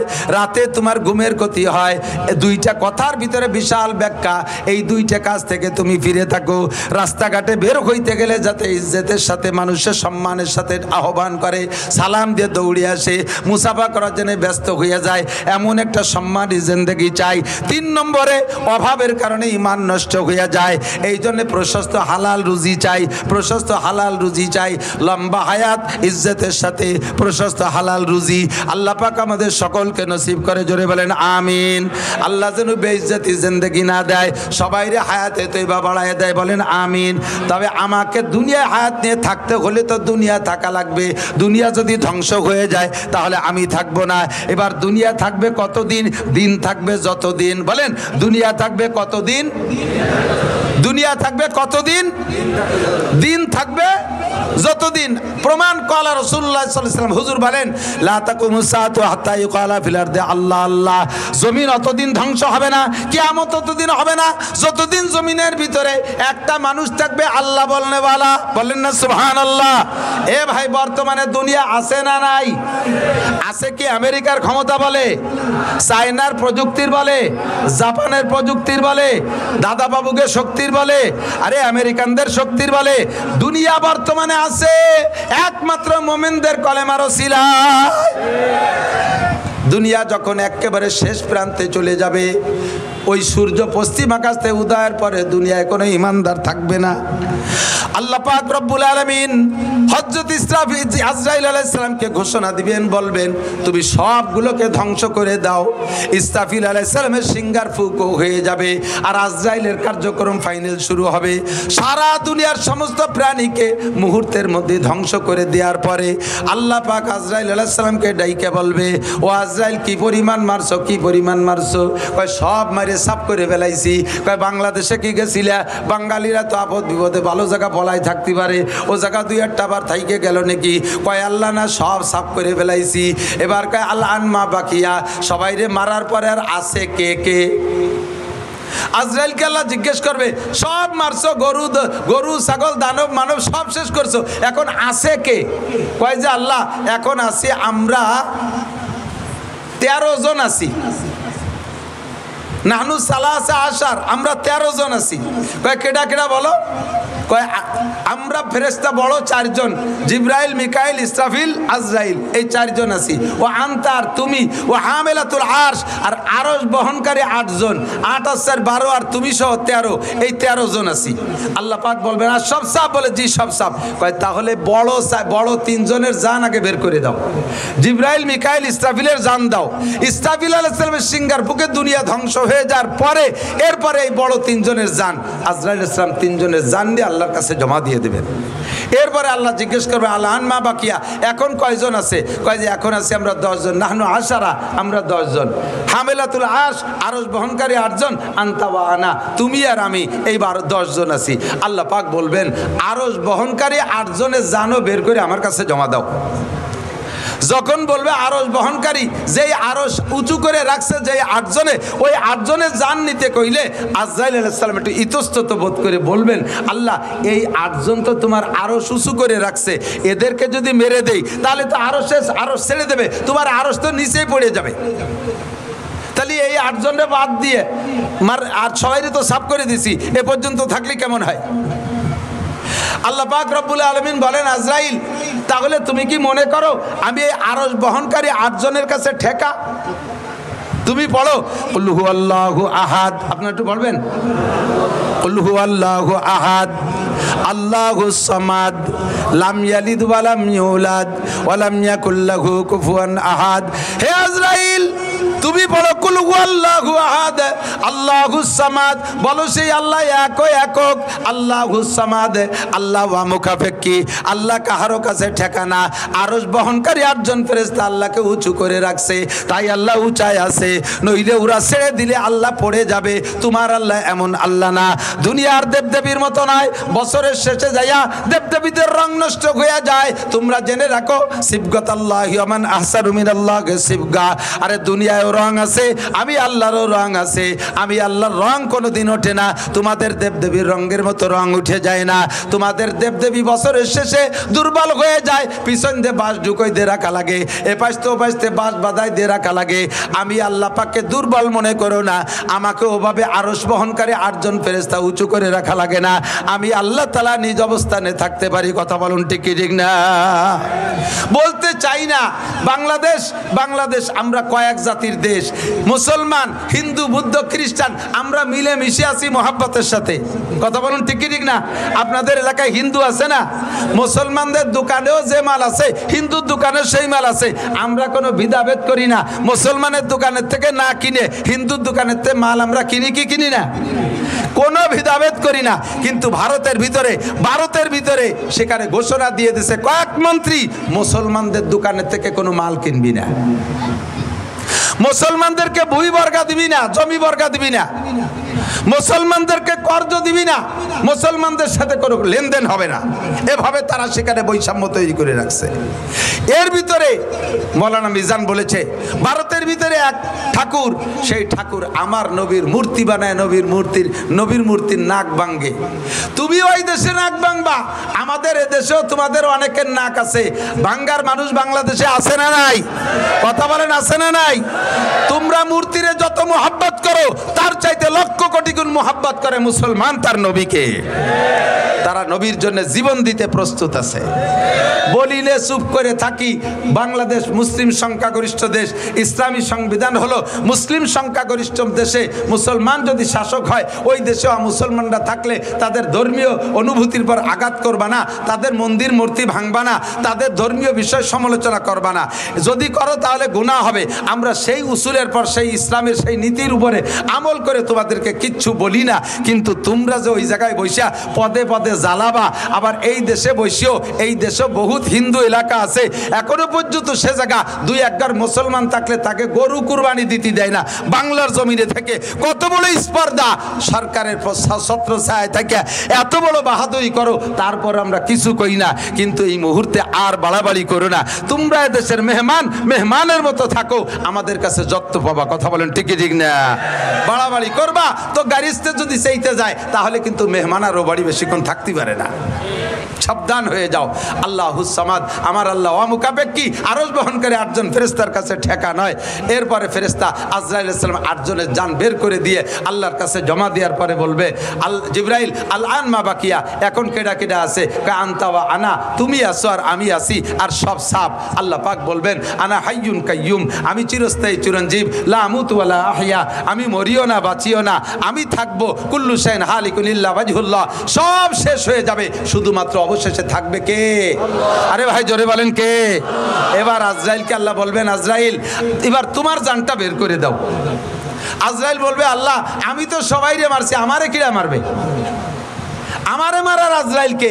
আল্লাহ পাক বললেন তুমি আত্মহত্যা করবা। পদ্ধতি কি?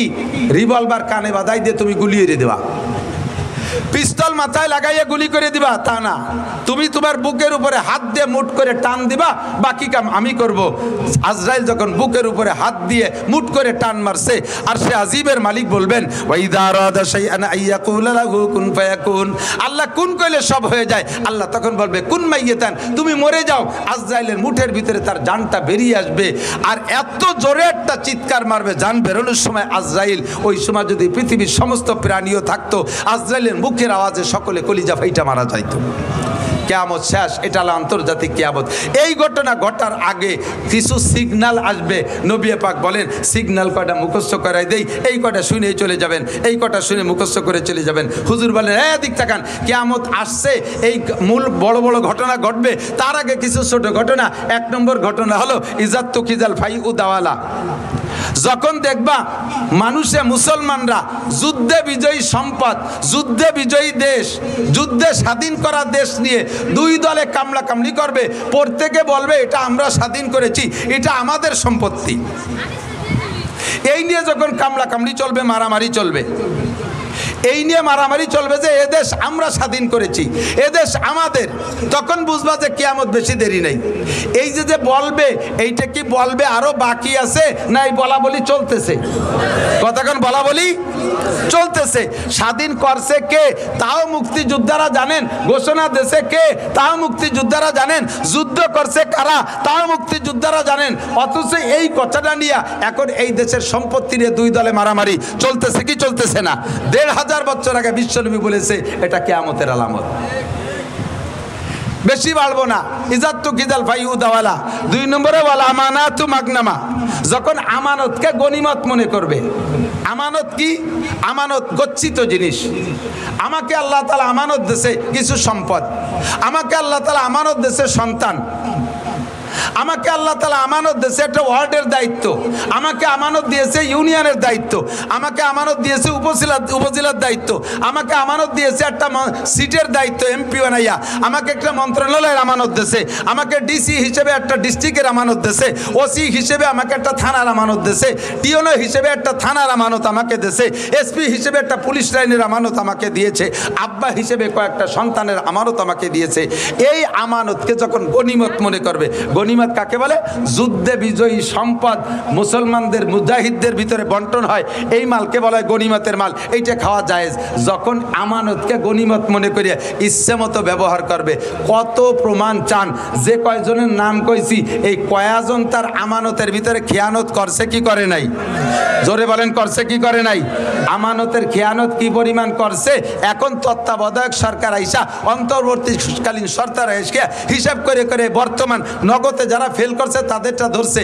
আরো 15 বছর আগেও একদল ক্ষমতায় ছিল, তারাও এরকম বহুত অন্যায় করে টরে গেছে। সেই জামানায় যারা ছিল ফখরুদ্দিন, ইয়াজউদ্দিন, মঈনুদ্দিন, তাদের কাছে তারাও ধরা পড়েছিল। কথা বলেন ঠিক কি ঠিক না? যারাই এই ক্ষমতায় বসে তারাই আমানতের খেয়ানত করে। কন্ট্রাক্টরের কাছে রোডের আমানত পিচ মারিয়ে দেয়, খোয়া মারিয়ে দেয়, রাস্তা বানাইয়া এই মাথায় ওই মাথায় জাতি জাতি, রাস্তার পিছন দিয়ে টিউমার, বিষ ফুড়া, খাইজনি, চুলকনি, কথা কয় না? কারেন্টের খাম্বা তার সহ গিলে খেয়ে ফেলায়। আমাদের দেশের আমানত শাহ এরকম আছে না নাই? কন্ট্রাক্টরের নামও আমানত শাহ। কন্ট্রাক্টরের নাম কি? আমানত শাহ, খেয়ানত শাহ হয়ে গেছে। বিজিএফ কার্ড বিক্রি করে টাকা খায়, পঙ্গু ভাতা বিক্রি করে টাকা খায়। এই জাতীয় মেম্বার চেয়ারম্যান তো বাংলাদেশে জন্ম নেয় নাই। কথা কয় না? ও দোস্ত, হজে যাইয়া কুরবানি করে আসি। যারা হজে গেছেন হাজি সাহেবরা, এলাকার বহু হাজি আমি ওখানে দেখেছি। এই এলাকার মানুষের পয়সা আছে, ছেলেরা বিদেশ থেকে বাপরে হজ উমরা করায়। তো হজ করেছেন, কুরবানি করেছেন, আপনার কুরবানির জন্তুর গোশত আপনি খেয়ে আসেন নাই, ওটা ওই জায়গায় জবাই করে, বরঞ্চ আপনি নিজেও জবাই করেন নাই, মুআল্লিমের দায়িত্ব দিচ্ছেন, সে জবাই করে গাদি মেরে থুয়ে আসছে। ওই দুম্বার উট এইগুলো পরবর্তীতে ওই সৌদি আন্ডা ওর মোহতাজ না, ওগুলো তারা খায় না। ওগুলোরে ধুয়ে মুছিয়ে কাফন পরাইয়া সুন্দর করে জানাজা ছাড়া বিভিন্ন দেশে, গরিব দেশে পাঠায় দেয়। সবচেয়ে বেশি আসে বাংলাদেশে। এই দুম্বার উট সবচেয়ে বেশি আছে। আমার কসম খেয়ে বললে মিথ্যাবাদী হব না, উট তো আপনারা চোখেই দেখেন নাই, মাঝে মাঝে একসময় দুম্বা দেখতেন, ইদানিং তো প্রত্যেকে 8-8টা করে পান। কথা কন, পান নাকি? এই দুম্বা যায় কোন জায়গা? নিতান্ত গরিব, অসহায়, এতিম, বাপ নাই মা নাই, 70 বছর আগে আব্বা মা মারা গেছে, উনি এখন শিল্পপতি, কোটিপতি, বড় বড় ইত্যাদি। ঘরের ভিতরে কবর একটা বানায় এনেছে, বিশাল কবর, লম্বা ডিপ ফ্রিজ, বস্তা ভরে তার ভিতরে নিয়ে সারা বছর কুরবানির গোশত দিয়া উনি বরকত হাসিল করে। আছে না নাই? কতক্ষণ নাম তার আমানত শাহ। বাংলার কপাল পড়ছে, এদেশের কপাল পড়ছে, আর জ্বলবে কবে তা বলা যায় না। সারাটা বাংলার জমিনে আগুন লেগে গেছে। কাদের কারণে? আর্কের কারণে না, আপনাদের মতো সাধারণ পাবলিকের কারণে না। আল্লাহ নবী বলেন, ইজা কানা উমারাকুম শিরারাকুম, যখন তোমাদের দেশের নেতারা হবে বদমাশ, নেতারা হবে চোর, নেতারা হবে লুচ্চা, বউতিয়ে হোটেল হোস্টেলে রাত কাটাইবে, নেতারা হবে মারিংম্যান, জাতির হক মেরে খাবে, লুটে খাবে, এতিমের মাল মেরে খাবে, ফাবাতালুল আরদে খায়রুম মিন জাহরিহা, ওই নেতার কারণে দেশের কপাল পড়বে। সাধারণ পাবলিক তোমরা দোয়া করো কোনো মতে কলেমা পড়ে মাটির তলে যাইতে পারো কিনা। শুধু আমলিগের দোষ দিয়ে লাভ নাই। কোন সাসিবা কম, আমাদের গোপালগঞ্জে ভাষায় কয় কোন সাসিবা কম সালুন খার জম। কোন সাসিবা কম সালুন, চেনেন সালুন? চেনেন চেনেন জোল, পুরনো বাংলা সালুন। কোন সাসিবা কম সালুন খার জম, সব সাসিরে চিনি। এদের কারণে দেশে বর্তমানে অশান্তি। কথা বলেন ঠিক কি ঠিক না? যত অশান্তি সব তাদের কারণে। মসজিদের আমানত ক্যাশিয়ারের কাছে। ক্যাশিয়ার কয় শুক্রবার মসজিদে আসে না, কয় জুম্মা। কেন আসে না? ক্যাশিয়ার ক্যাশের টাকা দিয়ে মাইয়ে বিয়ে দেশে, পরে তা মসজিদের কাজের সময় শোধ দিতে পারে না। ক্যাশের টাকা দিয়ে নিজই মুসলমানি নেছে। ক্যাশিয়ারকে এই বুড়ো বয়সে মুসলমানি নেয় নি, ও সময় মতো নেই, বয়স হয়ে গেছে 32। তাই নিয়ে সমালোচনা চলতেছে যে তোমাদের মসজিদের ক্যাশিয়ার আইজও মুসলমানি নেই, লজ্জাতে মুসলমানি নীতি যে সে মসজিদের ক্যাশের টাইদি নিয়ে ফেলাইছে।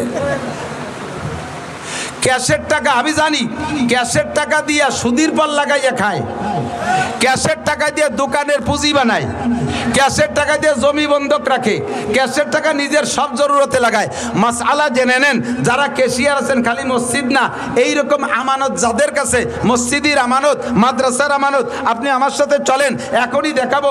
আমার মাদ্রাসার টাকা রাখার একটা ব্যাগ আমার আছে, ওর ভিতরে আজ থেকে আরো 10 বছরই আগে নিয়ে 4 আনার কয়েন, 4 আনা যে সময় 4 আনা চলতো 25 পয়সা, সে কয়েনও রয়ে গেছে। আমার পকেটে মাদ্রাসার 1 টাকা 5 টাকার কয়েন আছে, আমি আমার পকেটে নিজস্ব 5 টাকা নাই, 1000 টাকার নোট আছে। আল্লাহর রহমতে, আল্লাহর রহমতে আমার পান খাওয়ার চাহিদা হলে আমি 1000 টাকার নোট ভাঙ্গাইয়া পান খাই। আমি মাদ্রাসার ওই 5 টাকা দিয়ে আমি খাইয়া পরে শোধ দেবো, তাও আমি করি না। মসজিদের টাকা, মাদ্রাসার টাকা, আমানতের টাকা আপনার কাছে থাকলে ওই টাকা কমিটির সাথে পরামর্শ করা ছাড়া খুচরো টাকারে আস্ত বানাতে পারবেন না, আস্ত টাকারে ভাঙ্গাতেও পারবেন না। কোথায় তাকে সুদের পর লাগানো, কোথায় তাকে জমি খেত করা, কোথায় তাকে নিজের কাজে ব্যবহার করা। আল্লাহ নবী বলেন, যখন দেখবা এই সমস্ত আমানতের উপরে খেয়ানত চলতেছে, তখন বুঝবা দুনিয়ার 12টা বাইজে গেছে, কিয়ামত আর বেশি বাকি নাই। এই ঘটনা কি সামনে হবে না চলতেছে? সামনে হবে না চলতেছে? তাহলে কিয়ামতের সিগন্যাল এসে গেছে। কতক্ষণ ঠিক কি ঠিক না? এগুলো তো করে সব ওই কি বলা হয়, ওই ঢাকা, সিলেট, চট্টগ্রাম, কুমিল্লা, নোয়াখালী, ওই দিকের মানুষ। আমাদের দিকের মানুষ তো এই দোষ নাই। কতক্ষণ আছে? আছে না নাই? 100% আছে, ঠিক কিনা? আমানাতু মাগনামা। 2 এদিক টাকা যুবকরা মনে রাখো, খাতায় লেখো, যদি মোবাইলই তাকে লিখে নাও। 15টা কারণে কিয়ামত কাছায় গেছে। তার ভিতরে একটা হলো যুদ্ধে বিজয়ী সম্পদকে নিজের মনে করে এর ভিতরে আধিপত্য গাড়া। 2 নম্বরে আমানতের খেয়ানত করা, আল আমানাতু মাগনামা। ইজাত্তু কিজাল ফাই উদাওয়ালা। 2 নম্বরে ওয়াজ যাকাতু ওয়াল আমানাতু মাগনামা ওয়াজ যাকাতু মাগরামা। যখন উম্মতে এদিক যাকাতকে জরিমানা মনে করবে, এ ভাই যাকাত দেওয়া কি নফল না ফরজ? জোর হলো না? যাকাত ফরজ। আমরা উলামায়ে কিরামরা যাকাতের পরামর্শ দিয়ে যাকাত আদায় করি, সুন্দর করে বুঝাই, আপনার মাল পাক করে। যাকাতের 2টা গুণ। এদিক যাকাতের একটা গুণ হলো যাকাতি উন্মিল মাল, জাকাত দিলে মাল বাড়ে, বলেন সুবহানাল্লাহ। জাকাত দিলে মাল বাড়ে। 2 নম্বরে ওয়াজ জাকাতু ইউজাক্কিল মাল, জাকাতে মাল পাক করে। একটু লক্ষ্য করে শুনতে হবে। আপনারা যারা ব্যবসা বাণিজ্য করেন, আপনার দোকানের পুঁজি যদি 52.5 ভরি রূপা, কত? 52.5 ভরি রূপার দাম। 1 ভরি রূপা বর্তমানে 2000 টাকা। 52.5 দুগুনি 1,05,000।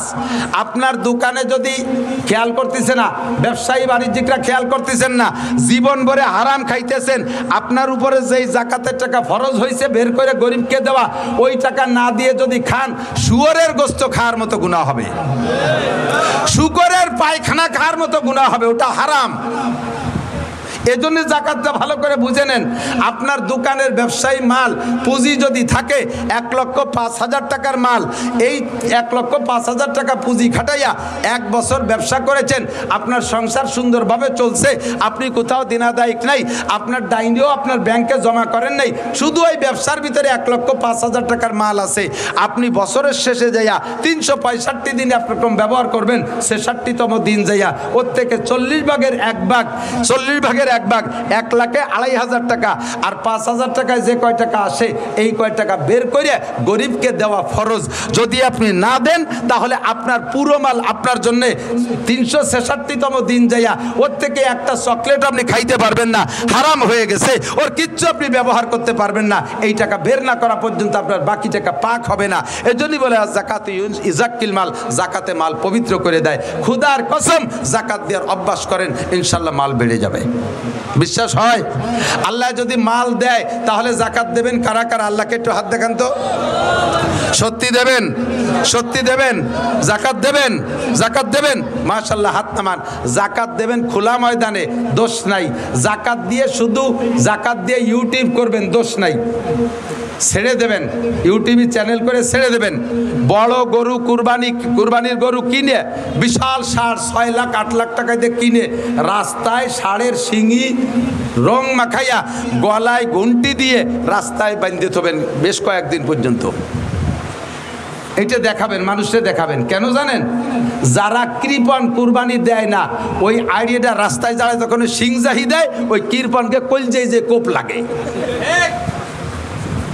ছেলেতে ইটালির থেকে 6 লাখ টাকা পাঠাইছে বাপরে কুরবানি দিতি, আব্বা 6 লাখ টাকা দিয়ে গরু কুরবানি দেবেন, আব্বা 60,000 টাকা দিয়ে একটা প্যারালাইসিসের রুগী কিনে নিয়েছে, আর বাকি টাকা দিয়ে জমি রেখে ফেলাইছে। এই প্যারালাইসিসের রুগী বাবু গরু ভ্যালেরিয়ায় নিয়ে বাড়ি মেয়ের কুটির সাথে বাঁধছে। কুরবানির 2 দিন আগে থরথরায় কাঁপতিছে, ওর ময়না ডুলি হয়েছে, নালাইতেছে, চাবাই না, খায় না কিছু, দৌড়ই চলে আইছে মাদ্রাসায়। হুজুর, এ গরু তো কুরবানির দিন পর্যন্ত টেকবে না, একদিন আগে কুরবানি দিলি কি হয় নাকি হুজুর? তোমারে 6 লাখ টাকা দিছে কুরবানি দিতে, ছেলেরা কামাই এরিয়া, আর তুমি বুড়ো এক প্যারালাইসিসের রুগী আইডা কুরবানির আগের দিন। যে গরু কুরবানি দিছো ওই গরুর গোস্ত চাবানুও যায় না। গরুর বয়স, তোমার বয়স হচ্ছে 2 বছর কম, এই গোস্ত চাবানো যায় না। তুমি এই ফাঁকিবাজি করো না। আল্লাহ তাআলা তৌফিক দিয়েছে বড় নরম গরু কুরবানি দিয়ে বস ব্যাগ প্যাকেট ভরে ভরে মানুষের বাড়ি বাড়ি কুরবানির গোস্ত আগায় দিবা। আল্লাহ তাআলা আগামী বছর তোমাকে আরো বড় গরু কুরবানি দিয়ে তৌফিক দান করবে। এবার জাকাত দিয়ে দেখেন, আগামীবার আল্লাহ তাআলা আরো বেশি তৌফিক দেবে। তবে জাকাত, এদিক তাকান, প্রত্যেক ইবাদতের ফিল্ড আছে। প্রত্যেক ইবাদতের কি আছে? নামাজ পড়তে হয় কোন জায়গায়? আরে কথা কয় না রে, অপ্রয়োজনীয় কথা বলতেছি। নামাজ পড়তে হয় কোন জায়গায়? ঈদের নামাজ কোন জায়গা? জুমার নামাজ কোন জায়গা? জানাজার নামাজ কোন জায়গা? মাঠে, ঠিক না? তাহলে এই ইবাদতের একটা ফিল্ড আছে না? হজ করতে হয় কোন জায়গা? মক্কায়। উমরা করতে হয় কোন জায়গা? মক্কায়, ঠিক না? তাহলে এই সব ইবাদতের ফিল্ড আছে। তাহলে জাকাত একটা ইবাদত, এরও ফিল্ড আছে। এর ফিল্ড কি? আপনার বাড়ি জাকাতের মাল নিয়ে বসে থাকবেন, আর গরিব গুরাবা এসে লাইন দিয়ে এই জাকাতের মাল নিতে আসবে, হাতেরতে বাচ্চা পড়ে যে পাড়া খেয়ে মরিয়ে যাবে। আপনি এই গুনাই তো কভার করতে পারবেন না। জাকাতের ফিল্ড হলো, আল্লাহ তাআলা যদি তৌফিক দেয়, তাহলে জাকাতের মাল প্রত্যেক গরিবের বাড়ি বাড়ি যে আগায় দিয়ে আসবেন, প্রত্যেক গরিবের বাড়ি বাড়ি যে আগায় দিয়ে আসবেন। নির্বাচনের সময় স্লোগান দেন, অথচ কাজের সময় নাই। বোতল ভাইয়ের পরিচয় গরিব দুঃখীর দরজায়, বোতল ভাইয়ের পরিচয় গরিব দুঃখীর দরজায়। ওই গরিব দুঃখীর দরজায় ভোটের পরে তো তুমি গরিব দুঃখীর বাড়িই চেনো না। কতক্ষণ ঠিক কি ঠিক না? জাকাত দেবেন ফিল্ডে যাইয়া, প্রত্যেকের বাড়ি বাড়ি যে পৌঁছাই দিয়ে আসবেন জাকাত, তাহলে জাকাতের সঠিক হক আদায় হবে। এই কথাগুলো যে বলতেছি, কয় যে এটা হলো হুজুরকে একটু কামাই করার একটা পথ। এই হুজুর আমার সম্পত্তি আমি যে খুশি বা যেভাবে খুশি ব্যবহার করব, উনি এতভাবে পামপট্টি দিয়ে নেবে কে? এটা আমাকে উপরে একটা জরিমানা ধরতেছে। আল্লাহ নবী বলেন ও জাকাত মাগরামা, জাকাতের জরিমানা মনে করবে। আবার দেবে যাইয়া কি? লাস্টে রমজান মাসে দেয়। এই 3 সিজনে আগে দিত রমজান মাসে শুধু শাড়ি আর লুঙ্গি, আর ইদানিং শীতকালে কম্বল দেয়। এদিক দেয় নাকি কম্বল? কম্বল দেয়। 5,000 7,000 টাকা দামের কম্বল দেয় না জাকাতে? একটা কম্বলের দাম 7,000, 60 টাকা। কথা কন না কে? আমারও একটা দেশে গতবার 60 টাকা দামের কম্বল, তা কাটিয়ে 4 জায়গা পাপোশ বানাইছি। যিনি এই কম্বল দেন, আপনি নিজে কি ওই কম্বল ব্যবহার করেন? কয় যে না, আমরা তাইওয়ান থেকে নিয়ে এসেছি 14,000 টাকা দাম এক একটা কম্বল। যেরকম সুবহানাল্লাহ, পাজি কোথাকার। তোমার কাকি শোনাই দিয়ে বান্ধানু যে তাইওয়ানের 14,000 টাকার কম্বল তুমি গায়ে দেবা, আর দেশের গরিব মানুষের মা শরীর কি বানানো ছাইয়ে মাটি দে যে তাকে তুমি এই ছাগলের জ্যাকেট দিবা। যে জ্যাকেট যে কম্বল দেছো ও গায়ে না দিয়ে কয়েকদিন ওইভাবে পাপোশ বানাইছে, পরে ছাগলের গায়ে ফেসাই দিছে। ছাগলের 2 মুখ দেওয়ার পরে তাকে সে ভিজিয়ে সে বাইরে ডাকতেছে, কাকি তাড়াতাড়ি খুলে নেন, ঠান্ডা লাগবে না, নিমোনিয়া হবে না। ছাগলের গাইতে খুলে নিয়ে ধুইয়ে তারপরে হাড়ি ধরার নেকড়া বানাইছে। ওই গরিব মানুষ ব্যবহারও করে না, যত গরিবই হোক না কেন। কতক্ষণ? 5,000 কম্বল না দিয়া 100 খান কম্বল দেন। 5,000 কম্বল না দিয়া 100 খান দামি কম্বল দেন। 100 খান দামি কম্বল একজনকে দেবেন, 30 বছরের মধ্যে তারে আর কম্বল দেওয়া লাগবে না। কথা বলেন ঠিক ঠিক না? একটা দামি কম্বল যত্ন সহকারে গরিব মানুষ 20-30 বছর পর্যন্ত ব্যবহার করতে পারে।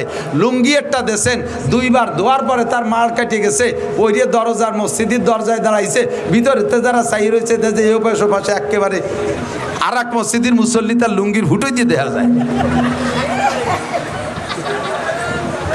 এইরকম জাকাতে জাকাত আদায় হবে না। কথা কন? ফকুবাজি জাকাত। আর ভোট কালেকশনের জন্য যারা যারা লুঙ্গি দেয় আর শাড়ি দেয়, মহিলাকে শাড়ি দেশে গালাগালি হতে যায়, উরে নিপুণ সেরে আল্লাহ সম্পত্তি দেশে শাড়ি যে একখান দেশে, তাই দিয়ে মশারিও হবে না। এই দিয়ে মশারি বানালে মশা ক্রলিং করে ঢুকে যাবে। তোমার এই শাড়িতে জাকাত আদায় হবে না। সাবধান থেকো। তুমি যে জিনিস ব্যবহার করো, যে জিনিস নিজে পছন্দ করো, ওই জিনিসই তুমি দান করবা। যে জিনিস নিজে ব্যবহার না করতে পারো, ওই জিনিস দান করলে নেকি পাবা না। ও জাকাতু মাগরামা। 3 নম্বর অপরাধ হলো উম্মতে জাকাত দিতে যাবে না। আরে খালি টাকা, এদিক খালি টাকার জাকাত না, খালি টাকার জাকাত না। আপনাদের দেশে পাট হয় না? পাট জমিনের ফসলকে, ফসলের জাকাতকে বলে ওসর। পাট ফলাইতে এবং কাটে কুটে পরিষ্কার করতে খরচ বেশি, 40 ভাগের 1 ভাগ। ইরিদান ফলাইতে কাটে কুটে আনতে খরচ বেশি, সার ওষুধ কীটনাশক দিয়ে 40 ভাগের 1 ভাগ। দেশে আর একটা ফসল হয় এই কার্তিক মাসে বুন হয়, ওর পিছনে অত খরচ দেয়, সার ওষুধ পানি পুনি লাগে না। খেসারি, কলই, মুসুরি এগুলো ঠিক ঠিক না, এর পিছনে কোনো খরচ নাই। এটা দিতে হবে 10 ভাগের 1 ভাগ। আর এক প্রকারের ফসল চা বানাইতে একটু খরচ বেশি লাগে, আখটাকে এই জাতীয়, তার দিতে হবে 20 ভাগের 1 ভাগ। আপনার 20টে বাঁশঝাড় আছে, 20টে বাঁশঝাড় আছে, এই 20টে বাঁশঝাড়ের আপনার বাৎসরিক প্রয়োজন মিটার পরে বছরের শেষে যে বাঁশ থাইকে যায়, বাঁশের পিছনে কোনো খরচ নেই। প্রত্যেক 10টা বাঁশের 1টা বাঁশ দিতে হবে। আপনার একটা আম বাগান আছে, এই আম বাগানে আপনার খাওয়ার আমের পরে এই আমের পিছনে যা খরচ হয়েছে, এই খরচের পরে খরচ হিসাব করবেন। যদি খরচ বেশি হয় তাহলে 40 ভাগের 1 ভাগ, মাঝারি ধরন খরচ হইলে 20 ভাগের 1 ভাগ। যদি খরচ মোটেই না হয় তাহলে 10টা আমে 1টা আম গরিবকে দিতে হবে। আপনার আম বাগান আছে, দেশি আম বাগান, ও জায়গা প্রচুর আম হয়, ওর ভিতরে গরিব দুঃখীরা আসলে তার ভিতরে প্রত্যেক 10টা আমের 1টা আম গরিবকে দিয়ে দিতে হবে। অথচ মাহফিলের সময় আমাকে হুজুররা যদি গ্রামে বাঁশ কাটতে যায়, যাইয়ে যদি কয় কাকা আপনার জাকাতের বাঁশটা দেন, কয় আসো বাঁশ দিবানি, আহিয়ালা বাঁশ দিবানি, এদিকে বাঁশ দেয় না, আহিয়ালা বাঁশ দেয়। ও দুষ্ট, ভালো করে মনে রাখবেন, মানজাবিল হাসানা ফালাহু আশরু আমসালিহা, যে আল্লাহরে এক দেয় আল্লাহ তারে 10 দেয়। জোরে বলেন কয় দেয়? আরো জোরে কয় দেয়? একেবারে তাজা খবরেরটা কই, আমি এক মাদ্রাসায় পড়াইতাম এক সময়। ওই মাদ্রাসার হাফেজ শাহ হুজুর গেছে ওই মাদ্রাসার এলাকায় বাস কাটতে। হাফেজ শাহ হুজুরের নিজের জবানে যা শুনেছি তাই আপনাদেরকে শুনাই। এই বাসের কথা আসছে বিদায় মনে পড়ছে। হাফেজ শাহ হুজুর গেছেন এক এলাকায় বাস কাটতে, সবার বাস তো বিভিন্ন বাড়ি থেকে কাটছে। এক লোকের 80 জাড়। আর আমাদের এলাকায় একটা প্রবাদ আছে, সখীর নারকেল কৃপণের বাস। বাসের ব্যাপারে যত কৃপণতা করতে পারবা তত জাড়ে বাস ভালো হবে, আর নারকেল যত দিবা তত ফলবে বেশি। উনি এই সুন্নতের বার আমল করে 80 জাড়ের থেকে কেউ এখন কুঞ্চিও দেয় না। আজকে গেছে হাফেজ সাহেব বাস কাটতি, বহুত করে বুঝাইছে, ও মোটে নরম হয় না, খুব কঠিন। লাস্টে হাফেজ সাহেব কয়, ভাইজান দেন, আল্লাহ একটা দিলি 5টাও তো দিতে পারে। এই কথাও গিরে দেছে। কয়টা দেবে? কয় 5টা দেবে। দেবে? হ্যাঁ 5টা দেবে। এবার হাফেজ সাহেবের ভিতরে ওনার ভিতরে কন্ট্যাক্ট ফাইনাল হচ্ছে। একটা দিলি কয়টা হবে? হাফেজ সাহেব কইছে 5টা। ওই 5টাই হাফেজ সাহেব টাইট দিয়েছে। হ্যাঁ আপনি একটা দেন, আল্লাহ আপনার 5টা দেবে। ওই লোক ক্রিমিনালি হইয়া বাসে জাড়ে নিয়ে যাইয়া একটা জাড়ে 3টে বাস, এই 4 বছর পর্যন্ত তাতে আর নতুন করে লিওয়াই না। তা হাফেজ সাহেব কইছে একটাই 5টা হবে, তো এনতে যদি একটা দেয় তাহলে 5টা হবে, তাহলে জাড়টা ফিরে নতুন হলো। কয় যে এনতে টাকা দিয়ে নেন, এই জায়গায় 4টা নেন। সত্যি হাফেজ সাহেব সেই 4টা কেটে নিয়ে আসছে। তো উনি তো উনার কায়দায় ওই সেই সময় ওয়াজের দরকার কইছে, বাসের দরকার নিয়ে আইছে। তো ওই লোক গিরিয়ে দিয়ে রাখছে একটাই 5টা হবে, দেখি কোন জাড়ে 5টা হয়। আর যে জাড়েতে দিছি দেখি ওই জাড়ে হয় নাকি। আল্লাহর এমন কুদরত, 3-4 বছর করলি হয় না, 3 বাস নিয়ে খাড়াই রয়েছে। এই বছর সেই জাড়ে 5টা করলি বেরোইছে। করলি বোঝেন তো, বাঁশের চারা, এই 5টা বের হয়েছে। যত্ন সহকারে 5টা বাস রেখে বইছে, মোটা মোটা কায়দাবত মোটা, শুভরি গাছের মতো একটা মোটা। পরের বছর হাফেজ সাহেব বাস কাটতে যে ওই বাড়ির দ্বারে যে আবার ডাক দিয়েছে, ভাইজান বাড়ি আসছেন নাকি? মাদ্রাসার বাস কাটতে আইছি। হাফেজ সাহেবের তার মনে নাই যে ওই বাড়ি এই 5 বাসের কন্ট্যাক্ট করিয়ে আইছিল। হাফেজ সাহেবের আওয়াজ পাইয়া ওই লোক ঘরের ভিতর থেকে কুড়োল নিয়ে বার হইছে। বেরোনোর সাথে সাথে ছেলে রাখা যে হুজুর হয়েছে সেই লোক, কি যেন হয়েছে, আপনি গতবার 5 বাসের কথা কইছেন, মনে হয় তা হই নেই, দিবেন আজকে বাস কায়দা মতো দিবেন। এই ছেলেরাও ভয়তে দৌড় মারছে, হাফেজ সাহেব গুড়ি পায় পিছে। ও লোক টের পাইছে যে ভয় পাচ্ছে, কয় হুজুর কি খবর? চলে যান, কে বাস নেবেন না? আইছিলাম, এলাই গেছে কথা। হুজুর ভয় নাই, এদিক আসেন। ভয় নাই, এদিক আসেন। আগে আল্লাহর কুদরত দেখে যান। আমি আল্লাহর কুদরত চোখ দিয়ে দেখেছি। আমার সেই জাড়ে আপনি বলছেন আল্লাহ 5টা দেয়, একটা দিলি, এই দেখেন সেই 5টা এই যে। আমার বিশ্বাস হয়েছে, আপনি যদি ওই সময় বলতেন যে আল্লাহ 1-এ 10 দেয়, তাহলে আমার এই জাড়ে 10টা বাসি হইতো। আমি যদি একটা দিলি আল্লাহ 5টা দেয়, আমার 80 জাড়ের থেকে 80 বাস নেবেন আজকে। কন্যা সুবহানাল্লাহ। 80টা জাড়ের থেকে 80টা বাস নেবেন, তাহলে 80টা নিয়ে গেলে 5-8 40, 400 থেকে 80টা আপনারা নিলেন, আমার থাকবে আরো 320 তাহলে আমি দিয়াতে আমার লস কি? আজ-যাকাতু ইউনমিল মাল। আল্লাহর কসম, আপনি ইয়াকিন রাখেন, যাকাতে মাল বাড়ায়, ওসরে মাল বাড়ায়। আমরা যখন এগুলো বন্ধ করে দিয়েছি, আল্লাহ পাক রব্বুল আলামিন নিজ হাতে নিয়ে নেয়, ইরিদান মাঠের থেকে নিয়ে নেয়, বাসের করলির মাথা ভেঙে যায়, আম গাছে কি পরিমাণ মুকুল হয়, অথচ জালি হয় কম। লাস্টে যে টিকতি যে কটা টেকে, তা আবার আমপান, ফানি, নার্গিস, আইলা, বুলবুল দিয়ে বাড়ই ধুড়ে সব সাফ করে দেয়। লাস্টে যে কটা গাছে থাকে, তার ভিতরে আবার ইঞ্জিনিয়ার যে বসে থাকে। কথা কন না, খাওয়ার কোনো কায়দা নেই। অজ-যাকাতু মাগরামা, কিয়ামতের আলামত। উম্মতে যখন যাকাতরে জরিমানা মনে করবে। আমরা সব জায়গার যাকাত দেব তো ইনশাআল্লাহ? ফসলের যাকাত দেবেন তো ইনশাআল্লাহ? হুজুররা পাট কালেকশন করতে আসে, কোন পাট দেয় জানেন? ভালো ভালো সোনালি আঁশ, যেগুলো সোনালি আঁশ এক জায়গাতে রয়েছে, সেদিক হুজুরকে নেয় না। কুষ্টা আছে এক জায়গা, কয়টা? ঘোড়ার কুষ্টা। এক কবরের ভিতরে 40 কবর দেশে, লাস্টে আলকাতরার মতো হয়ে গেছে পানি, ওর মধ্যে যে পাট জাগ দেশে সেই পাট কয়টা বাইসিয়ে এনে থুইছে, মহিলাকে চুলির মতো দেয়া যাচ্ছে, যাও ওই জায়গাতে 5 মুঠা নিয়ে যাও। আল্লাহ কয় আগামী বছর পাট ভিজেই দিছিস, তোর এলাকায় পানি দেবো না। ভালো পাটগুলো বেশি আমার মৌলভীকে এরকম আগাইলে পাট, এরকম কি বলা হয় গুড়ার কোষ্টা দিয়ে তুমি যাকাত আদায় করতে আসো, হবে না। লান্তারালুল বিররা হাত্তা তুনফিকু মিম্মা তুহিব্বুন, যতক্ষণ পর্যন্ত তোমার ভালোবাসার মাল দান না করবা অতক্ষণ তুমি নেকি পাওয়ার আশা করতে পারো না। এই যে কালেকশন, এদিক দেখেন, এই ব্যাগ নিয়ে কালেকশন করছে না ভিতরে, যাইয়ে দেখেন গে কত রঙের টাকা ওই ব্যাগের মধ্যে আছে। আমি এর খবর জানি, মাঝে মাঝে কোনো কোনো এলাকায় বক্তারা এগুলো জানে। রাজবাড়ি এলাকার মাহফিলি গেলে এই মাঠে যা কালেকশন হয় ওরা গোনে না, ওই ব্যাগ ধরে হুজুরে দিয়ে দেয় যে হুজুর আপনি বাড়ি যে গুনি দেন গে। এইরকম ছিঁড়া টাকা যে কি পরিমাণ, ফকিরি নেই নাই, বাসালা নেই নাই, খিয়ালা নেই নাই, এ জায়গা গেছে পান্নাসে ছেড়িয়ে দিয়েছে, যাক পকেট সাফ হয়ে যাক এই আলাই বেলায় দিয়ে। আবার নেকির আশা করো। ওয়াযাকাতু মাগরামা 4 নম্বর তো এই আর কথা বলবো না, এদিক থেকে 4 নম্বরে কিয়ামতের আলামত তুল্লিমা, এই কথা কইস কেন অতুল্লিমা লিগাইরিদ্দিন। মুসলমান দিন শিখতে চাইবে না, জেনারেল শিক্ষার পিছনে সন্তানকে নামাই দিবে। দিন শিক্ষাকে তারা ফকিরি বিদ্যা মনে করবে, অপমানী মনে করবে। ছেলেরে মাদ্রাসায় দিলে অন্য মানুষে তারা ধিক্কার দেয়। দিক থাকান কোনো স্কুলের মাস্টার, কোনো স্কুলের একটা ছাত্র ক্লাস 5-এ স্কলারশিপ পাইছে, ছেলেটা বড় মেধাবী, গড় নাম্বার পেয়ে গেছে 99। ছেলের স্কুলের স্যাররা তাকে দিয়ে বড় আশা করে, এই নাম্বার শুনে আত্মীয় স্বজন সবাই তাকে দিয়ে আশা করে। ছেলের আব্বা নিয়ত করেছে আমার ছেলেরে মাদ্রাসায় দেব। এদিক থাকান মাদ্রাসায় দেন আপনারা ছেলেদেরকে, কোনটা দেন মাদ্রাসায়? যেটা একেবারে আকড়াই বাকড়াই উড়ে বাদামিয়ে আসুচা আপাও দোয়া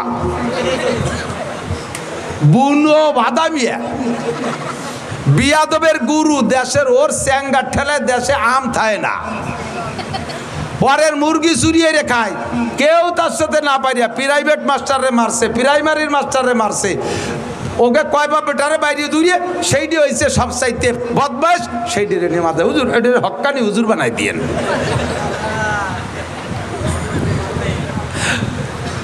চায় দক্ষিণ দিক দেয় উত্তর দিক, গলা শূন্য পেট মোটা, বাসায় গোস্ত নাই, মাথা সাইকেলে সিটির মতো 3 কোনা।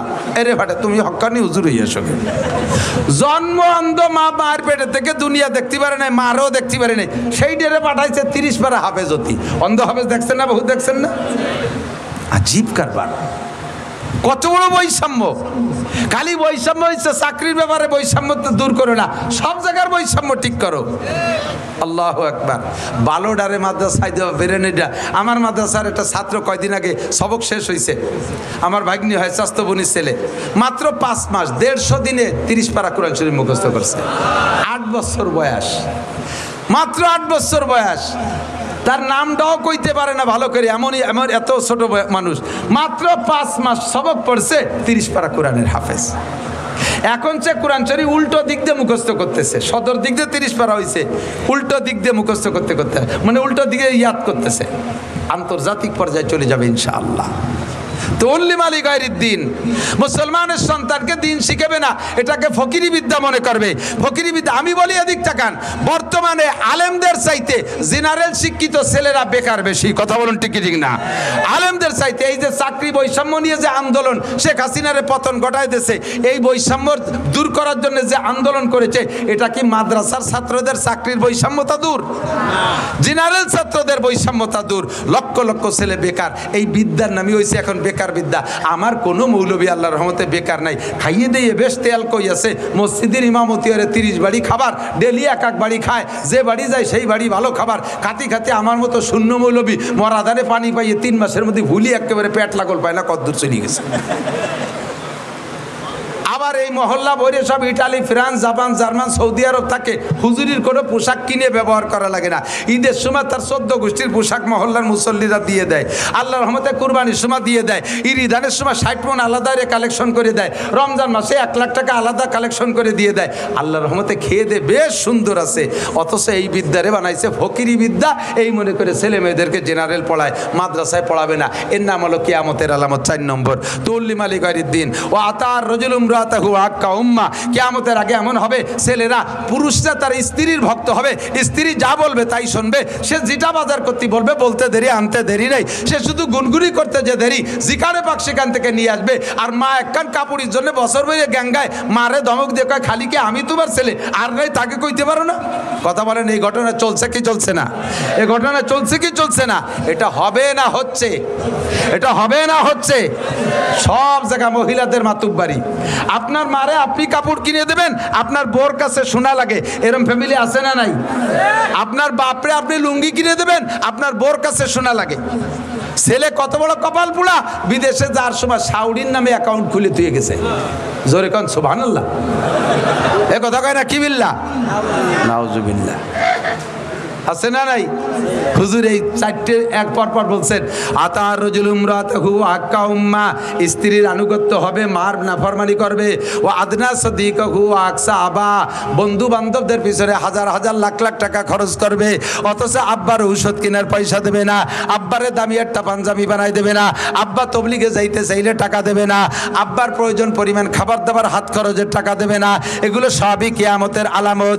এরপরেও জহরাতিল আসওয়াতু ফিল মাসাজিদ, মসজিদে যাইয়া ইবাদত করবে না, মসজিদে যে কোরআন নাই, মসজিদে যে নামাজ নাই, সময় পাইছে 2-4 টাকা নফল পড়বে তা পড়বে না, বৈশা বৈশা গিবাত শিকায়ত করবে।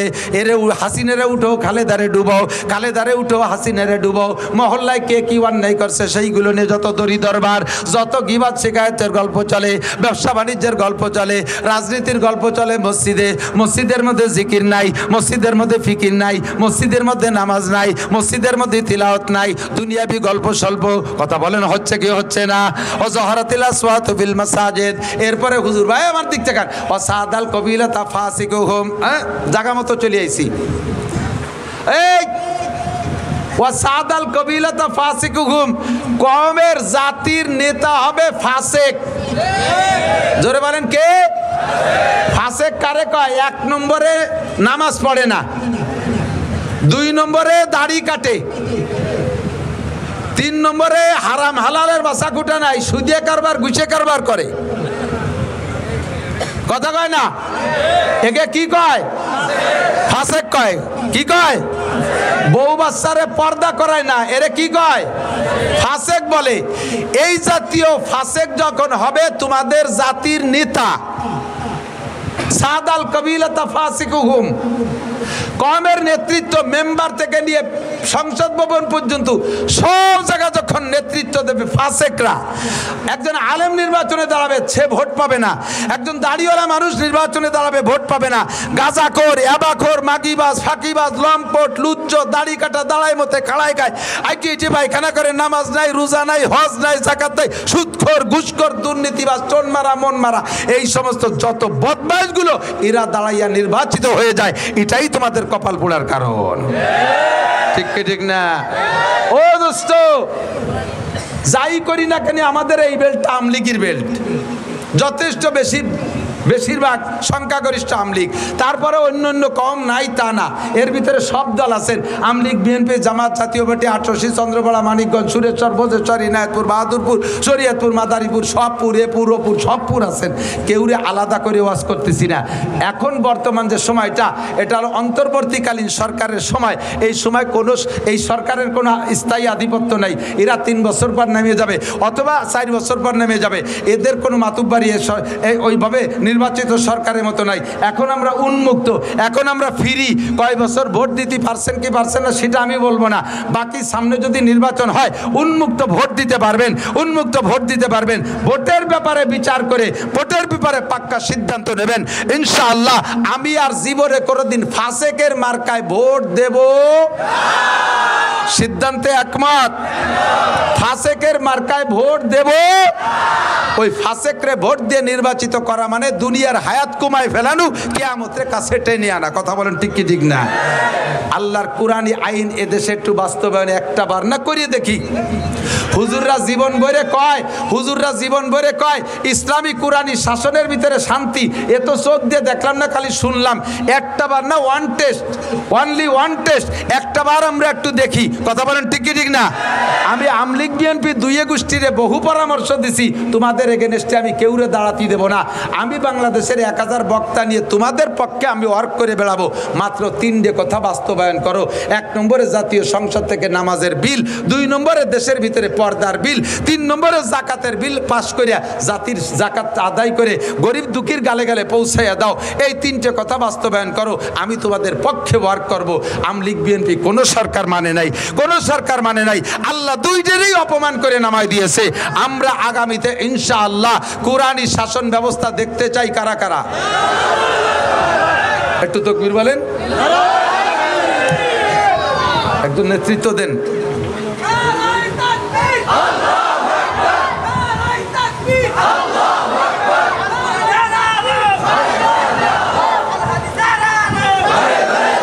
নারায়ে তাকবীর। মনের থেকে হাত উঠাইছেন? কুরআনী শাসন যদি আমলিগালারা করার সিদ্ধান্ত নিয়ে আসে তাহলে তারা ভোট পাবে। বিএনপিওয়ালা যদি আসে তারে দেব, যে আসবে তারে দেব। আমাদের কোনো দল খাস করে আমি নাম কই নাই, কতক্ষণ ঠিক না? যাতে আমার সাথে গ্যাঞ্জাম বাঁধাবে, রাস্তায় যায় আবার গাড়ি আটকায় দেবে, এ পথ আমি খোলা রাখছি আল্লাহর রহমতে, কোনো সমস্যা নেই। বাকি আগামীতে আমরা কমপক্ষে একটা টার্ম একটু ট্রাই করে দেখি, শান্তি আসতে বাধ্য। কথা বলেন ঠিক ঠিক না? এইটা পুরোইলে কিসসা, আরে এদিকে দিক তাকায়, পুরোইলে কিসসা কব না, সাহাবায়ে কিরামদের গল্প শোনাবো না। নগদে আফগানিস্তানের দিকে তাকান। যদি মনে চায় পয়সা থাকলে ভিসা করে যান। আমি মিথ্যে কথা বলে আইসি আমারে গলা চিপে ধরবেন। মাত্র 2 বছর মৌলবীরা কুরআনী শাসন করেছে, ফলাফল কি পাইছে? সারা পৃথিবীতে যে কয় রাষ্ট্রের, সারা পৃথিবীতে যাদের টাকার দাম সবচেয়ে বেশি, তার ভিতরে রোল নাম্বার 3 হয়ে গেছে আফগানিস্তান। টাকার মান 3 নম্বরে আফগানিস্তান। আমেরিকান ডলারের চাইতে আফগানি টাকার দাম বেশি। সেই আফগান দেশ রয়েছে, তাদের সেই মাটিও রয়েছে। এই 2 বছরের আগে যেই মাঠে যেই আঙ্গুর গাছ লাগানো ছিল, সেই গাছই রয়েছে, গাছও কাটিয়ে নতুন গাছ পাল্টায় লাগাই নাই। 2 বছর আগে ওই গাছের আঙ্গুর 1 কেজিতে 4টে লাগতো, 4 কেজি হতো। আর সেই গাছই রয়ে গেল।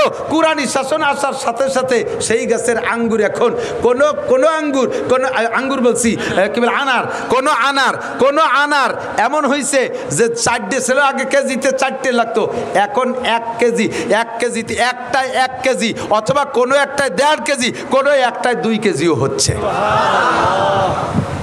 গাছ সেই, মাটি সেই, মাত্র শাসন ব্যবস্থা পাল্টে আল্লাহ তাআলা বরকত দেশে ওয়াদা কার। সাদাল কবিলাতা ফাসিকুহুম, যখন তোমাদের কওমের নেতা হবে ফাসিক, সাদাল কবিলাতা ফাসিকুহুম ওয়া কানা জাইমুল কওমে আরজালাহুম। কিয়ামতের হায়াত কি বলা হয়, দুনিয়ার 12টা বাইজে গেছে, কিয়ামত কাছায় গেছে।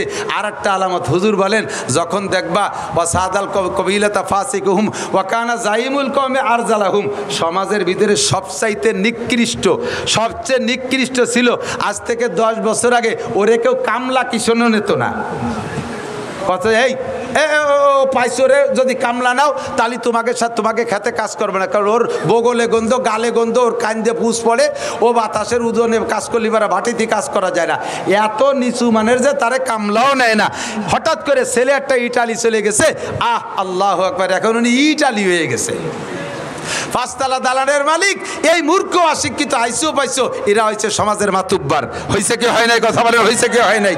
এটাও কিয়ামতের আলামত। শিক্ষিত মানুষের মাথায় ওঠো, শিক্ষিত মানুষের পায়ের নিচে যাও। এই জাতীয় মূর্খরে মাথায় উঠোই না, সমাজটা ধ্বংস হয়ে যাবে, অধপতনে চলে যাবে। হুজুর বলেন কিয়ামতের আলামত। আর একটা যা আজীব কইলে হুজুর কিভাবে টের পাইলেন 1500 বছর আগে যে এই ঘটনা এখন ঘটবে, সেটা হলো উকরিমার রজুলু মাখাফাতা শাররিহি, সম্মান পাওয়ার যোগ্য না, ছাত্র হওয়ার যোগ্য, সম্মান পাওয়ার যোগ্য না। এই সমস্ত মানুষকে সম্মান করা লাগবে তার ক্ষতির ভয়ে। বোঝেন নাই কথা? মানুষকে সম্মান করা হবে তার ক্ষতির ভয়ে।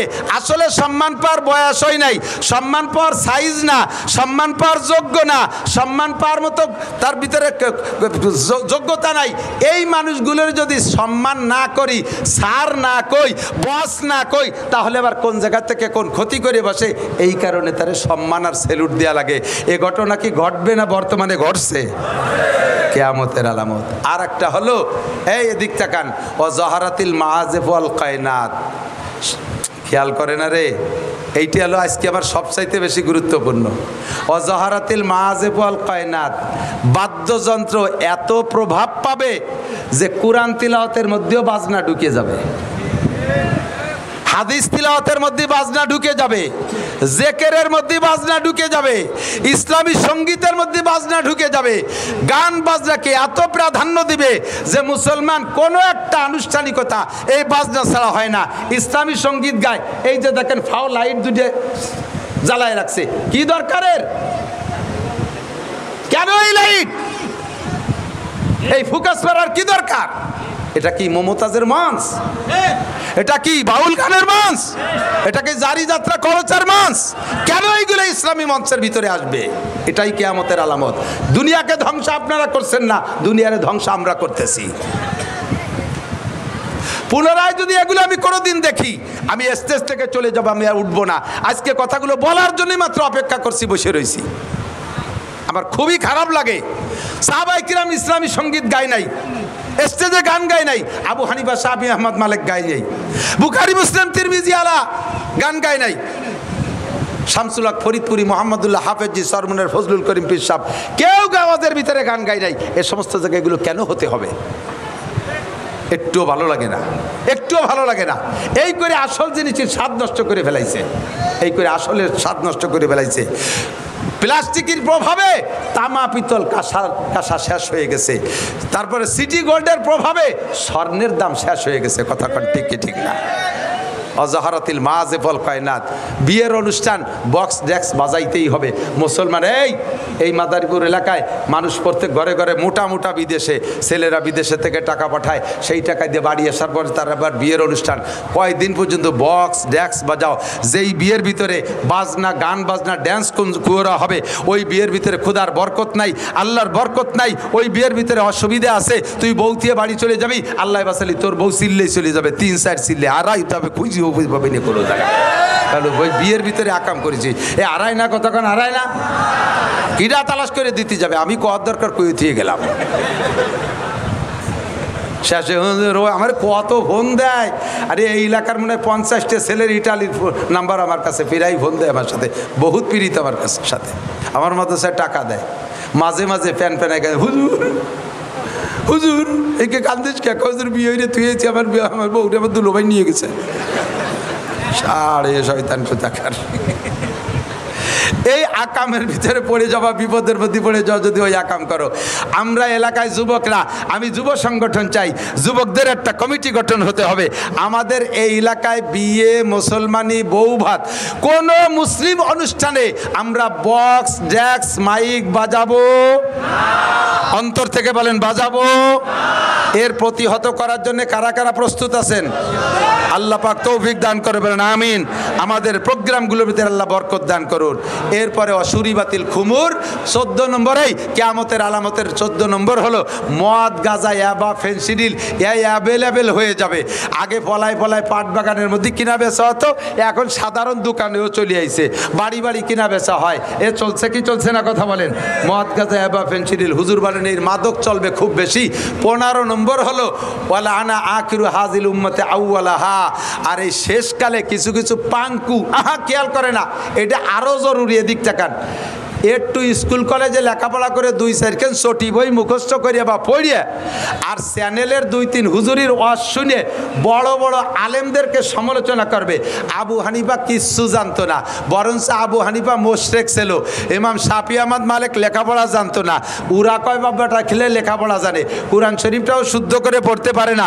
2 চটি বই পড়িয়ে একেবারে বিশাল বড় আলেম হয়ে গেছে। ঘন ঘন কানে হাত দেয়, বুহির বর ছানা বান্ধে, টান টান করে আমিন কয়, পাও উখান চেরাইয়ে ফাঁকা করে আর একজনের লাইথতি তালে তাই নামাজের মধ্যে দেখছেন না, এগুলো দেখছেন না? এরা বড় বড় আলেমদেরকে সমালোচনা করে। সরমুনের পীর সাহেবের নামাজ হয় না, সদর সাহেব নামাজ মারা গেছে, আহমদ শফি সাহেবেরও নামাজ হয় নেই, নামাজ খালি ওকে কয় বাপ বেটার হয়, লেহাপড়া উরাই জানে। এইগুলো সব কিয়ামতের আলামত। পারলি একটু সামনে আয়, খাতা কলম নিয়ে আয়, ক্লাসে একটু বয়, পরাণ বই একটু পড়াই দেই, হাদিস কোরআন কাকে কয় একটু বুঝোই ছাড়িয়ে দেই। ওই যে ছোটি বই পড়িস আর চ্যানেল হুজুরির ওয়াজ শুনিস তো, তোর চ্যানেল হুজুর আজও পাঞ্জাবি পরা শেখে নাই, কতক্ষণ ঠিক ঠিক না? তোর চ্যানেল হুজুর আজও সুন্নতি পোশাক পরা শেখে নাই, কুত্তর জিব্বে গলায় ঝুলোই দিয়ে ইসলামী বক্তব্য দেয়। তার বয়ান শোনা হারাম, ফতোয়ার কিতাবে খুঁজে দেখেন উলামায়ে কেরাম বলবে। তার বয়ান শোনা জায়েজ নাই। যে সুন্নতের নিজে পাবন্দি করে না সে সুন্নতের বয়ান করবে। যে কোরআন শরীফ শুদ্ধ করে পড়তে পারে না তার কোরআন শরীফ তর্জমা করা, তফসির করা জায়েজ নাই। ও দোস্ত, এগুলো সব কিয়ামতের আলামত। যখন এইগুলো শুরু হবে তখন হুজুর বলেন গরম বাতাস আসবে, ভূমিকম্প হবে। গরম বাতাস এবছর কি পরিমাণ গরম গেছে, সব কিয়ামতের পূর্বাভাস। ভূমিকম্প হবে, ভূধস হবে, অগ্নিবৃষ্টি হবে, অনাবৃষ্টি হবে, অতিবৃষ্টি হবে, জলোচ্ছ্বাস হবে, একের পর এক আসবে। তসবির সুতো কেটে দিলে দানাগুলো যেমন টপ টপ করে পড়ে, ক্ষুধার গজব ওইভাবে আসতে তালে থাকবে, একটাও বাকি নাই। আমরা অন্যায়গুলো নিয়মিত করতেছি আর ক্ষুধার গজবর ধারাবাহিকভাবে আসতেছে। কথা বলুন ঠিক কি ঠিক না? যদি দুনিয়াকে আরো লম্বা হায়াতে বাঁচায় রাখতে চান তাহলে আল্লাহর কাছে দোয়া করি, আল্লাহ তাআলা যেন আমাদেরকে এই সকল অন্যায় থেকে ফিরে থাকার তৌফিক দান করে। সবাই বলি আমিন। ভাষাগত ত্রুটি বিচ্যুতি মার্জনীয়, যা বলেছি শুনেছি আল্লাহ আমল করার তৌফিক দিক। দুরূদ শরীফ পড়ি। আল্লাহুম্মা সাল্লি আলা মুহাম্মাদিন ওয়া আলা আলি সাইয়্যিদিনা মুহাম্মাদিন ওয়া বারিক ওয়া সাল্লিম। আর এই মাদ্রাসার বিপক্ষে কেউ আছেন নাকি? বোর্ডিংয়ে এক বস্তা চাউল দেবেন ইনশাআল্লাহ, বছরে পারা যাবে ইনশাআল্লাহ? কেউ মাথা নাড়ালো না, যাবে না, দেওয়া যাবে না এক বস্তা চাউল?